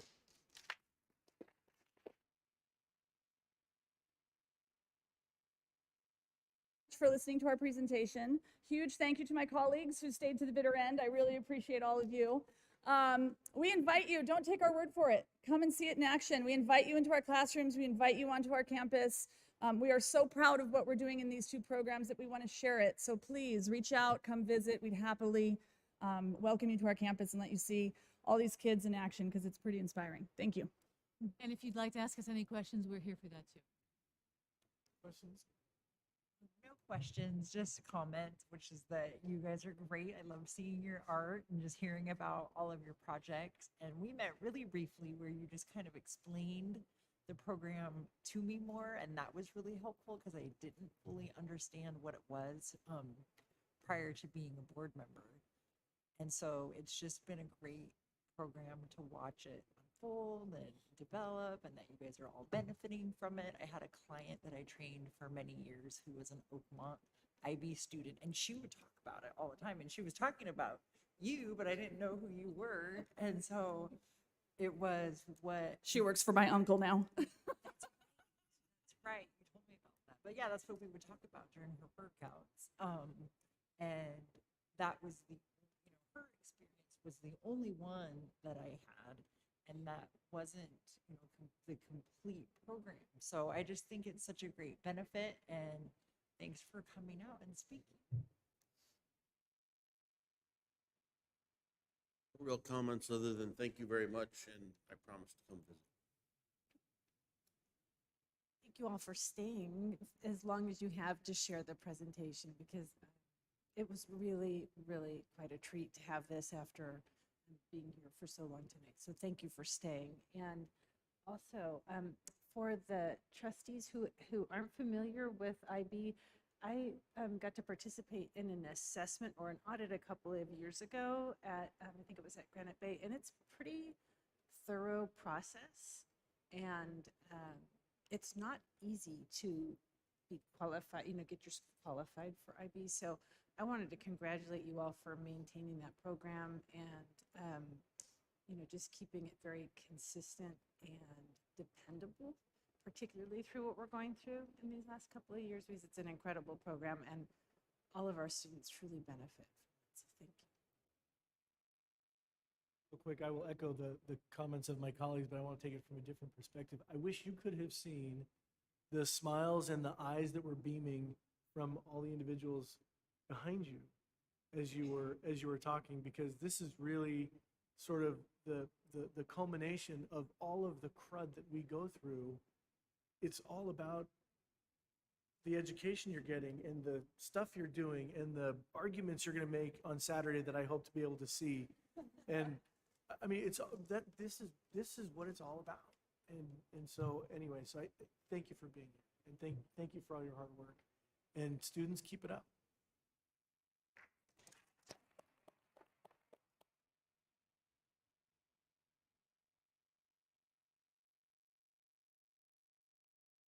Okay, 5.2 LCAPs, local control accountability plan supplemental. This is an easy one. We actually had our LCAP checkpoint presentation back in January. So this is simply submitted for informational purposes. It's a mid-year plan, a check-in to show how we've been implementing LCAP and how some of the other plans that we've approved over the last couple of years are in alignment. So no further information or action needed. Just wanted to submit this formally at this point. As an information item, it will continue to be on the website with our other LCAP documents for public review. Thank you very much. Board members, any questions? No? Seeing, I just have a comment. I just wanted to thank you for the improved process of going through this and really taking it to, just a more thorough and understandable level for everybody in our districts. okay. Anything else? No? Seeing none, all right, we will move on with the agenda. We've already dispensed with item 6.1, 6.2, procedure for filling a governing board vacancy. Who wants to take this? Go ahead, John. Yeah, so at this time, we have to decide the process. The board needs to discuss the process on how they want to fill the vacancy left by Andrew. We have a couple options in front of us. One, doing an application appointment process. We have a 60-day time frame to do, or the board can decide to exercise the process to postpone it to the election time. So it's really up for you guys as a board to decide how we want to proceed with Andrew's vacancy. Pete, go ahead. I was laughing because I always have comments. This is a tough one because it's where we are in time versus when we have an election, plus the time frame to get to an appointment, plus the cost of, or potentially the cost of running a special election, which makes no sense in this short time frame. I think it's a difficult time to make this decision. It's complicated by the fact that as we are transitioning to by trustee area elections, we have a vacancy in an at-large seat, but we're going to trustee areas. And I think we also have to be conscious of, if we're going to make an appointment, how that might impact the election. In other words, if we in a very short period of time, say 45 days, pick somebody to fill a seat and they happen to be living in the area that's going to have a trustee election, particularly the one that is unoccupied, that influences the electoral outcome. And I think it deprives the community of the opportunity to do the voter vetting of candidates. So, and then we have the other issue, if we appoint someone to an at-large seat that doesn't live in one of those spots, then it's basically, hey, thanks for coming, enjoy yourself for 7 months, Keep the 6 seat months, warm. and right about when you figure out what you're voting on, it'll be time to go out. So it's just an odd timing in general, and then specifically because of the transfer to by trustee areas. We'd say we'd never deadlock, but that's not the case lately. But generally speaking, this board has not had a problem with divisive votes. My preference would be to leave it vacant if we feel that we can handle the business of the board without making an appointment and letting the voters make that in just a few short months. Or if we're going to do an appointment, make it explicit that we're really looking for an interim person, and I would say specifically not in a district that's going to be up for election, so that we don't improperly influence the, well, that's kind of my viewpoint on the issue. And I didn't say it, but I would not support a special election because by the time we did it, it'd be time to have another election. That was actually my question is, have we done the math? Because we only have so many days to make that decision, and then if we don't, then it's automatic unless we're within a certain window. Have you looked at it? I haven't looked at it, but have you looked at it? Well, I was trying to chart it all out, but I didn't do the actual, calculation of the actual dates. I'm hoping, John, is that something you did when you, because I heard your recommendation, we have sort of those two options. 60 days. Because item number 3 on that, just above the word eligibility on the policy, but that really is just a codification of the ed code. When a vacancy occurs from 6 months to 130 days before, and I think we're beyond 6 months. Yeah, we are. We're at 8. Which means, and if we don't fill it, when a vacancy occurs from 6 months to 130 days before, at which the position is not scheduled to be filled, a special election to fill the position shall be consolidated with the regular election. Or maybe that's not the clause I was looking for. The person so That was actually the question I had. I think there's something else in the ed code. I don't think this is comprehensive. I think we need to maybe do just a little bit more checking, because there also might be some provisions in the elections code related to this as well. I think we need to vet all that so we know exactly what our options are. But we have to be conscious of the time clock is ticking as well. Okay, well, let's keep going with comments before we get into. Heidi, do you have any comments? So I have a question, which is what happens if there's a vote that is tied? We get to a topic and it's 2-2. What happens? Then the motion dies because it doesn't have a majority. So if you make a motion for something, and it's 2-2, the motion dies because there's no majority. Oh, never mind. I'm answering my own question. I just was thinking of recently we had the map issue. We pushed it forward, but it's because we had a 5th person. So had Andrew not existed, what would have happened with the map issue? Because we had to decide. We'd have to keep hashing. Okay. Okay. I'm just trying to play out scenarios. Yeah. Any other questions, comments? So one is, I'm wondering if, so we either have to appoint, or we have to set up a special election, or we have to do nothing, right? Vacancy, Yeah, those potential. those. And then, Pete, it sounds like your thought is to not fill, or fill on an interim with the intent to not fill with an interim in an open seat for the 2022? Yeah, I think I would say if we are legally able to leave it vacant, that would be my first choice. My second choice would be do an appointment, but make sure we don't appoint, I think it's in District 2 and 4.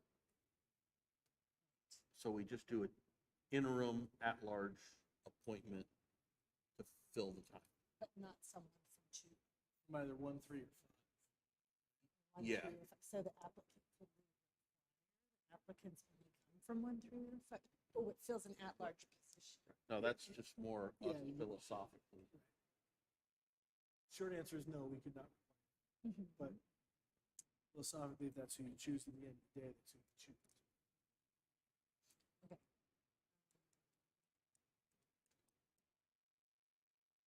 Special election is costly, so that's, Very. I agree that, I mean, that's where I would sit too, is in the same perspective that Pete sits, as far as not filling it and not a special election. Those would be my 2 preferences, and then I guess the last preference would be to fill it, but that's kind of. Well, let's. I'm, I'm maybe gonna, I think, no, not split the baby. I think I want to sort of have this, what I'll call the cascading event. I also think a special election is incredibly short-sighted. Remember, this is an open seat, so it would be a special election for the entire district area. We would bear 100% of the cost for that. So to me, the number one thing that to me is off the table is a special election. I think it's stupid. And I think it's incredibly costly, and it would be literally just burning dollars. So that to me is totally off the table. So I think what we should do is why don't we give direction to John or staff or whoever he decides, right? To chat with legal counsel. If we can leave it vacant, to leave it vacant. If we leave it vacant and it would trigger a special election by operation of law, then I would suggest let's have a special meeting to give, actually, or we can do it now. Let me say it right. If our desire to leave it vacant at the moment would trigger a special election by operation of law automatically, so in other words, we have no decision, then we direct him to immediately put out an application for anybody to apply, notify us of that, and then put it on the website, and then we fill it with someone. That works. But to have him go to legal counsel and find out exactly what happens if we leave it vacant. Yeah. I bet you one call to Ryan Ronco would probably get us the answer, probably quicker and cheaper. That's probably true. So, the registrar of voters. So, I think I like that approach because I don't want to waste time. I don't want to trigger a special election. Because the other thing, besides being wasteful fiscally for such a short time, if it were 2 years, I'd have a different perspective, maybe. The other thing is by the time you go through the election process, there'll be almost no time left. Yes, sir. So it's wasteful. So I'm supportive of something like that, but I need to make another comment that's less about the process and more about a philosophy. So what I don't want to happen is to see what happened at the Placer County Office of Education, where a vacancy is the best kept secret and nobody knows that we have an opportunity. And I know I've talked to some people individually, but many of us, I think all 4 of us, were at the PCOE end of year event, the one that made all the papers and social media for the maskless behavior. Make a little political comment there. But anyway, we were all there. They knew they had a vacancy. They never bothered telling us. I know the superintendents had a couple of meetings after that where we knew we had a vacancy and there was going to be a process. No one bothered telling the superintendents. The vacancy was in our family's attendance area. We would have been the perfect people to get the word out to the families to do it, but they didn't tell us. I talked to board members at 5 different school districts and none of them knew. It really was because I stumbled across it on their website looking for something else. So I say all that as background to say, if we choose to do an appointment, we have to be committed to doing the proper outreach.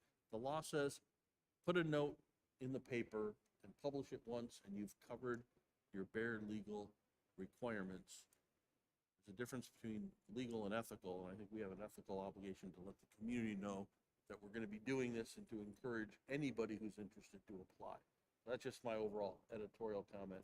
And then one last comment is if we decide we are going to go with an appointment, or our actions trigger an appointment rather than the vacancy, I would highly suggest that we have another discussion before that to kind of lay out the process so that we know clearly what steps we're going to have.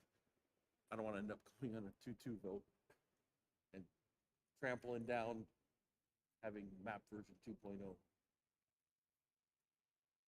Hear you. And I both hear you and I understand, I think, all the stuff you were saying. And for one, personally, I'm in full agreement. If we have to go down the road of an appointment, it has to be widely advertised, widely broadcast. It cannot be a secret. even if it's on a website and published in a newspaper. That's one of the most arcane things about the notice requirements in the government code is publish it in a newspaper. Newspapers are dying, and by the way, no one usually gets to the advertisement, the legal advertisements at the back anyway. So, anyway, why don't we make this maybe proper? Let me try making a motion here, if it's okay, to summarize what everyone has said. Make a motion that, number one, we do not want a special election. Number two, that we will leave the position vacant if we can, and that after a call to Ryan Ronco or legal counsel or whoever, and again, that's your call, that we direct the superintendent, if it would trigger an election by an attempt to leave it vacant, then we immediately advertise that we will appoint somebody to the position, and then you get the advertisement out, let us all know, we'll have a special meeting. I think we'd need a special meeting to sort of talk about the process and all of that, but get the word out immediately and have a 30-day advertisement minimum. Second that with just the addition that if the superintendent takes the action to move forward with the appointment process, that as he does that, he sets the timeline and just notifies us, and that we engage our communication partners for the distribution of the information. Just for clarity, April 16th is our deadline. And our board meeting before that, if we were just to stay to our traditional schedule, is April 7th. Date is on the 7th, the appointment. Unless we date. had a special meeting or something. But yeah. And I'm thinking it has to be that based on my conversation. There will be, that's the route we have to go, is the appointment. More than likely, Based from on what the I'm seeing, I'm going to confer it with legal and I'll call Ryan, but I think our timeline, I went into Ed Code, I think our timeline's just not, I think it's just too far out. Well, again, if that's the case, the motion, Start the process. the motion that included all of Pete's eloquent, post commentary that he seconded, you've got the authority to just go ahead and just go with it and get that ball rolling. So, And I think we should also consider specifying a special meeting so that we don't have a day when 200 people show up on public comment and we don't give the appointment interviews the time it deserves. Well, so I would prefer to have that. yeah, special meetings, special meetings are not required to have public comment on non-agenda items. So we would limit it to only that item. Right, that's what I meant. Yeah. We would, doing an appointment at a special meeting is preferable because it doesn't get mixed with all the other stuff. Yeah. Okay. There's a second, there's a motion and a second, is that right? Yeah, I made the motion and Pete seconded it. So, in favor say aye. Aye. Aye. Any Aye. opposed? Any abstain? Motion carries unanimously 4-0.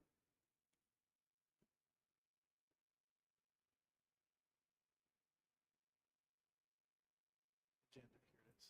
All right, yeah, the next one, 6.3, is your delegate assembly election Oh, yeah. for CSBA, and I believe you have one candidate, if I'm not mistaken, from Rockland. We do one candidate, and it is Tiffany Tiffany Sartoff? Sartoff? Sartoff, yeah. It's moved and seconded. All those in favor say aye. Aye. Any opposed? Any abstain? Motion carries.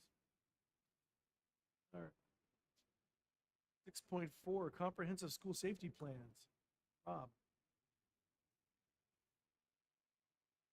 Good evening again. The purpose for this agenda item is to approve the Roseville Joint Union High School District Comprehensive Safe School Plans for the 21-22 school year. Each year, schools in California are required to work in collaboration with their safe school teams to assess the overall safety of their schools and to implement a plan that provides a safe learning environment for all of their students. As a part of this process, site administrators work with site safety teams, district safety teams, parents, students, school resource officers, ELAC committees, site councils, and other local EMS support providers to develop a comprehensive safe school plan. School safety is our #1 priority, and we certainly hope that as you read through these plans that you saw the commitment and the effort to make sure that our schools are safe. With that, staff recommends the approval of the 2021-22 Comprehensive Safe School Plans. My colleagues, any questions or comments? I just have a comment on the recognition and importance of these plans. I've worked with another school and school district on this recently because it was super, super important to family members attending that school. And having these reviewed in place and audited,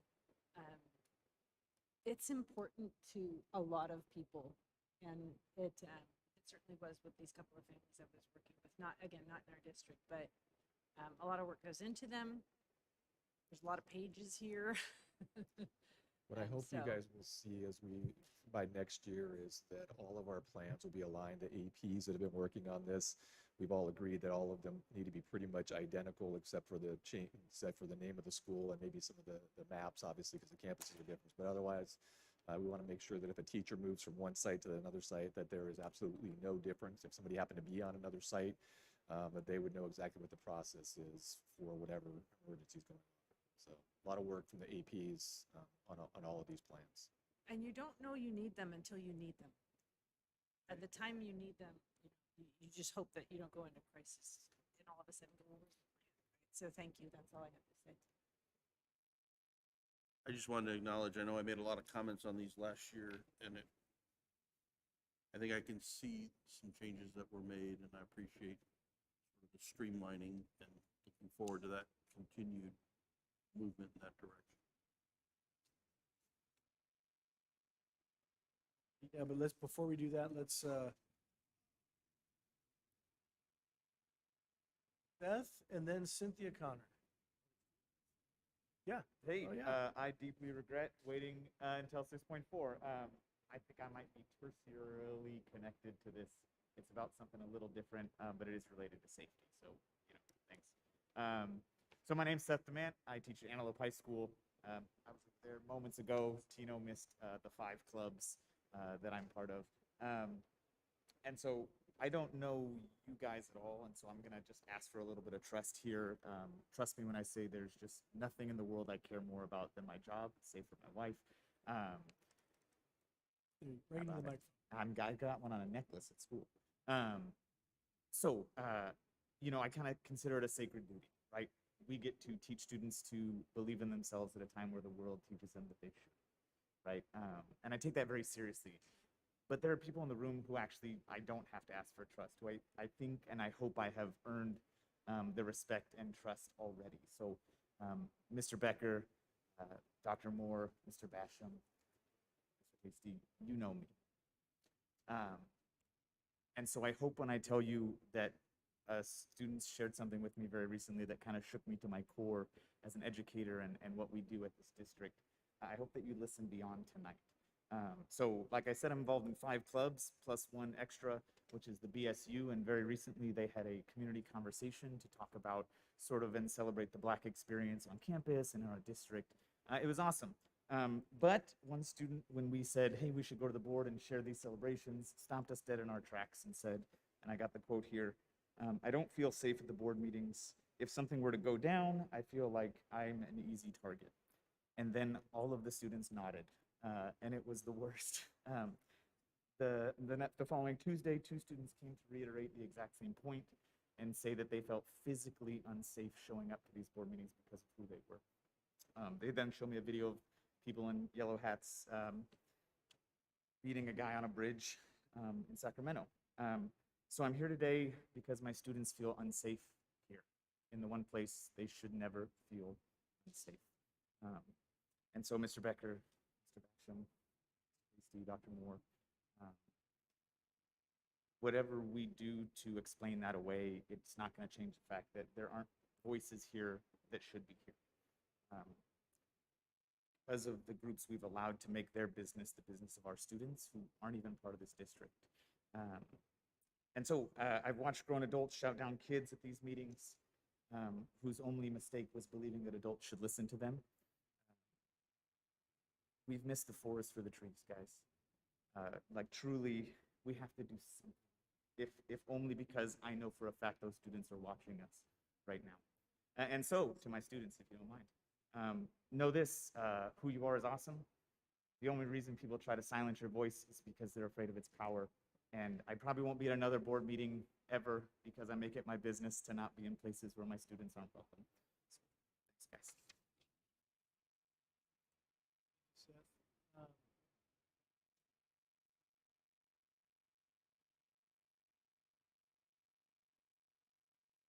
Seth, I'm going to send you an email. Cynthia Connor. Okay.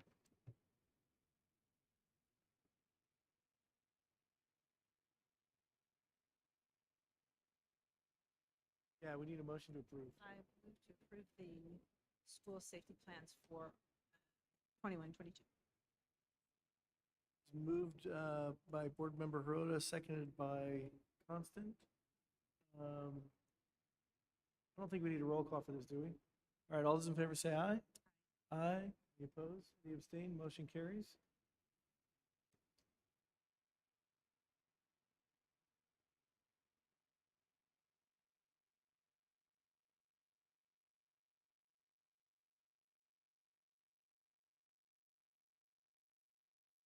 Okay, 7.1, next regularly scheduled board meeting is Thursday, March 10.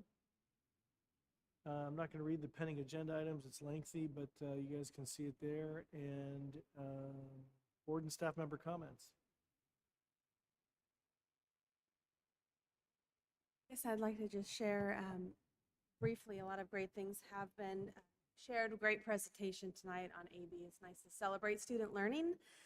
But I wanted to highlight the student voice that we have across our campuses and having the opportunity to be on campuses, seeing the walkways and the inspirational messages that our student leaders have written in chalk at Oakmont, and the bathroom stalls you may have noticed here at Wood Creek. Very inspirational, encouraging, and that's a tribute to our student leaders. But recently we've been engaging in student forums. They're LCAP advisory in nature, where we have student government members and random sampling of students that join us, about 40 students per school. Ms. Hall has been able to join us recently, and we have one tomorrow at Antelope. I look forward to hearing from the students themselves, and next week at Granite Bay. And just hearing the students, giving them opportunities to share their voice is really what it's all about, and we plan to use that very intentionally. We'll bring that back to you, the raw data as well as the themes, in our LCAP workshop that's coming up in May, because we're here for them, and that's why we do what we do, and so that voice is a very loud one that we listen to. So just wanted to say I'm encouraged by that, and we continue to give those opportunities to our students, and I'll be looking into some of the things we've heard about tonight as well. Thank you.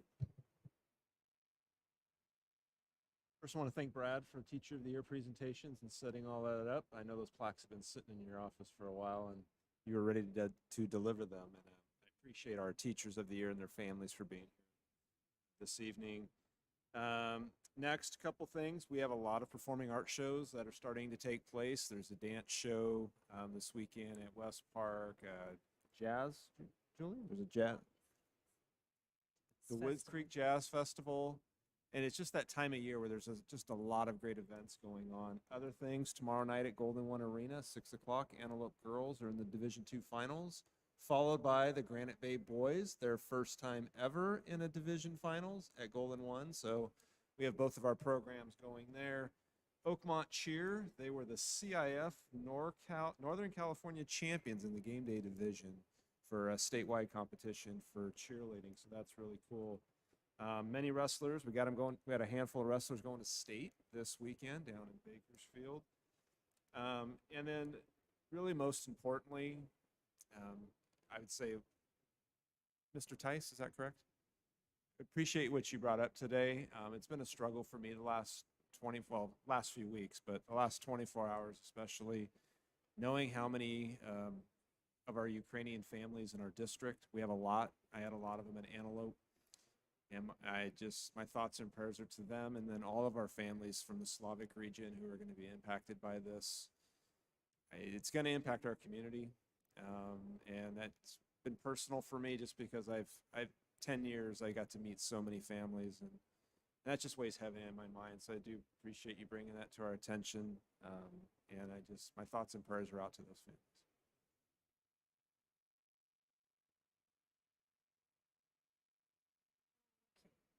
That was a great meeting. I loved seeing the smiles on the students' faces. I could just tell a difference. I could just tell a difference, and I loved the presentation for IB from Yasmin, Luke, Valentina, and Sam. That was wonderful to hear about what they're learning in IB. I'm excited about the Wood Creek Jazz Festival. My son told me when they had the mask option, he said we got to play our instruments without the mutes, which is the thing you put on the end of any kind of horn. So they got to hear what they sounded like together without the muffling on the instruments as well as on voices if they chose to. So it's an exciting time for performing arts. It really is. And so I am thrilled beyond belief that we made the choice that we made. So thank you. That's all I have. I feel like this was such a great meeting because of the reasons that you said too, but just the Teacher of the Year awards and the IB, it's like, okay, it felt almost normal. Wasn't overrun and overwhelmed with COVID protocol. So it felt like, okay, normal, we're turning the corner is how it felt. And it was great, obviously, seeing faces. And I didn't get to say this last time because it ended all kind of abruptly, but the kids are just so brave, all of them, whatever side they're on. It's so impressive to me and indicative of the district. Like we're raising up these amazing leaders and speakers and kids who are brave. And I never once as a kid attended a board meeting. I didn't even know we had board meetings. I don't even know if we did. I never ever would have done that or had that kind of courage. So I love that. I also have been blown away by the teacher emails, and you can tell it's a teacher email because it's just beautifully written, and they even quotes. And hearing from teachers who I've never heard from, who are just so supportive of what we've done, and I've started writing down the quotes out of the emails because it's been just so encouraging. And what's interesting is my own son has chosen to keep his mask on. He likes it. And he says, oh, I know there's no science to support it, but it keeps my nose warm and it's kind of cozy. And I said, you know what? That's great because that's your choice. But what I can see is that he's happier seeing other kids' faces. And so even the ones who are still choosing to mask are receiving the benefit of seeing the joy on other kids' faces. And in time, he'll come around and there's no reason to try and force him or push him. And that's great. So it just really has been a wonderful last 2 weeks. And I feel like, addressing the concerns of the teachers as, your message did, and I know that all just went out today, but I feel like we're turning the corner. I'll keep following up with Brad on being able to allow the teachers to either not test or test from home, because I think that's the only big thing left, is that we're enforcing an unethical policy and we have to stop. But I can table that for another 2 weeks. I know I ask for a lot, but I just am so, like, there is right and there is wrong, and we can't do what's wrong. We can't continually do what we know is wrong. And that's just where my heart is always going to be that way. So we can tackle that. We can tackle that one maybe next time. Well, I usually say I don't speak after 10, but it's only 10:04, so I'm going to make an exception. Few things. I'm going to add on to what John said about Oakmont Cheer. Not only did they win the state, whatever that was he said. I should know since my daughter's on the team, but they're at nationals right now. I was at Oakmont today, sending off all the young ladies and a few young gentlemen as they're on their way to the national competition at Disneyland in Southern California. So they're going to be bringing back a national title very shortly. I'm looking forward to that. Last couple of weeks, I've had some opportunities. I went and spent some time with Amber at Granite Bay, enjoyed my time there. Got to spend some quality time with Isabel over at Oakmont and kind of seeing how things are going there. Really enjoyed the time I had at both those campuses. It's good to get back on the campuses again. Had the great opportunity of giving a special tour to some of our district students at William Jessup this week, which I really enjoyed, showing our students some of the opportunities they have for local colleges. And then two other things I want to touch on. One, I know there's been a lot of discussion about the insurance letter, and I know there's been emails that have gone out in an attempt to clarify, but a lot of people don't read the emails, maybe don't read the whole email. And I know that no one's probably watching right now, but I think it's important just to say it out loud is we didn't get a letter saying our insurance is being taken. We got a letter that talked about all the potential things that any insurance company could do to any policyholder. And what was really more important to that in my mind was that it clearly outlined the process that would have to be followed in order for that to happen. And it's not just a, well, we don't like what you did, you lose your insurance. Significant process, and nobody's going to lose their insurance today or tomorrow. Now, that's not to say they won't initiate an action, but it's not a foregone conclusion as many have interpreted that letter and as many people have tried to make the case that that's what the letter said. And then I know there was some discussion about sort of some direct and some indirect discussion about how people are treated at board meetings. And I agree with you, Mr. Huber, when people were inappropriately interrupting students when they were talking at the podium. We took control of the meeting. You took control of the meeting. The big we did, but you in particular took control of the meeting, and that's our obligation. But I think it's also important. I have heard from a number of people that they don't like the messages that other people bring when they come to the podium, or they don't like some of the other comments people make outside of the public comment time. And I think it's important for everyone in the public to understand that we are a public meeting. This is a public agency, a government agency.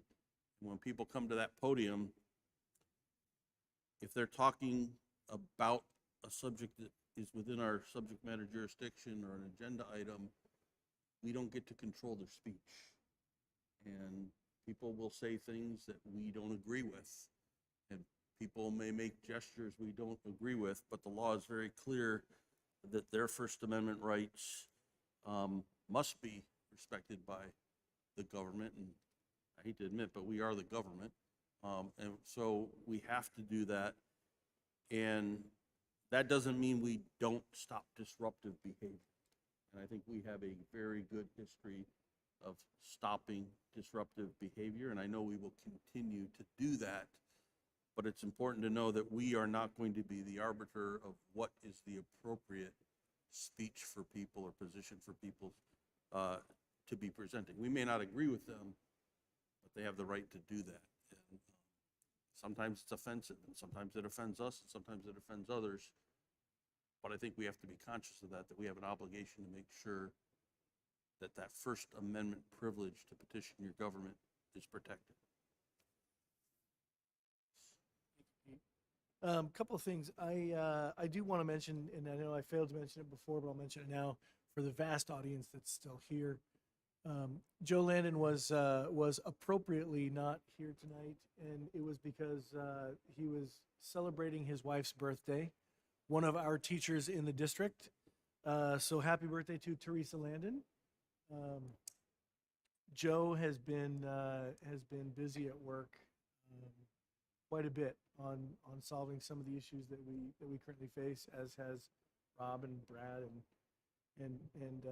I did have to laugh at the comment about how you were a brunette when all this when all this started, Brad. But anyway, I will say we have the mention was made just a minute ago about how there's only just a couple things left to solve. And I remember when I was a kid and I used to play with these Lincoln logs, right? And then when it was done, you'd knock them all down, right? And then it was like, okay, now we're done. But we still have a lot of pieces to pick up. There are a lot of things after we're, quote, done that we kind of have to put together and put back in the box. And I know you all know that, and I know I'm preaching to the choir, and I'm telling the choir we're all committed to doing that work. And so I hope our partners will work with us on that, to put all of those Lincoln logs back into the box. So with that, I will not delay it any longer. I will be in the West Park Dance Festival. Apparently I get to escort my daughter, who's a dancer, in some way, shape, or form. I was told that I got to be on the stage and escort her to do something, and so I'm excited to find out what that's all about. Oh, yeah, I will not be dancing, I guarantee it. I might break a hip. But anyway, with that, meeting adjourned. Thank you.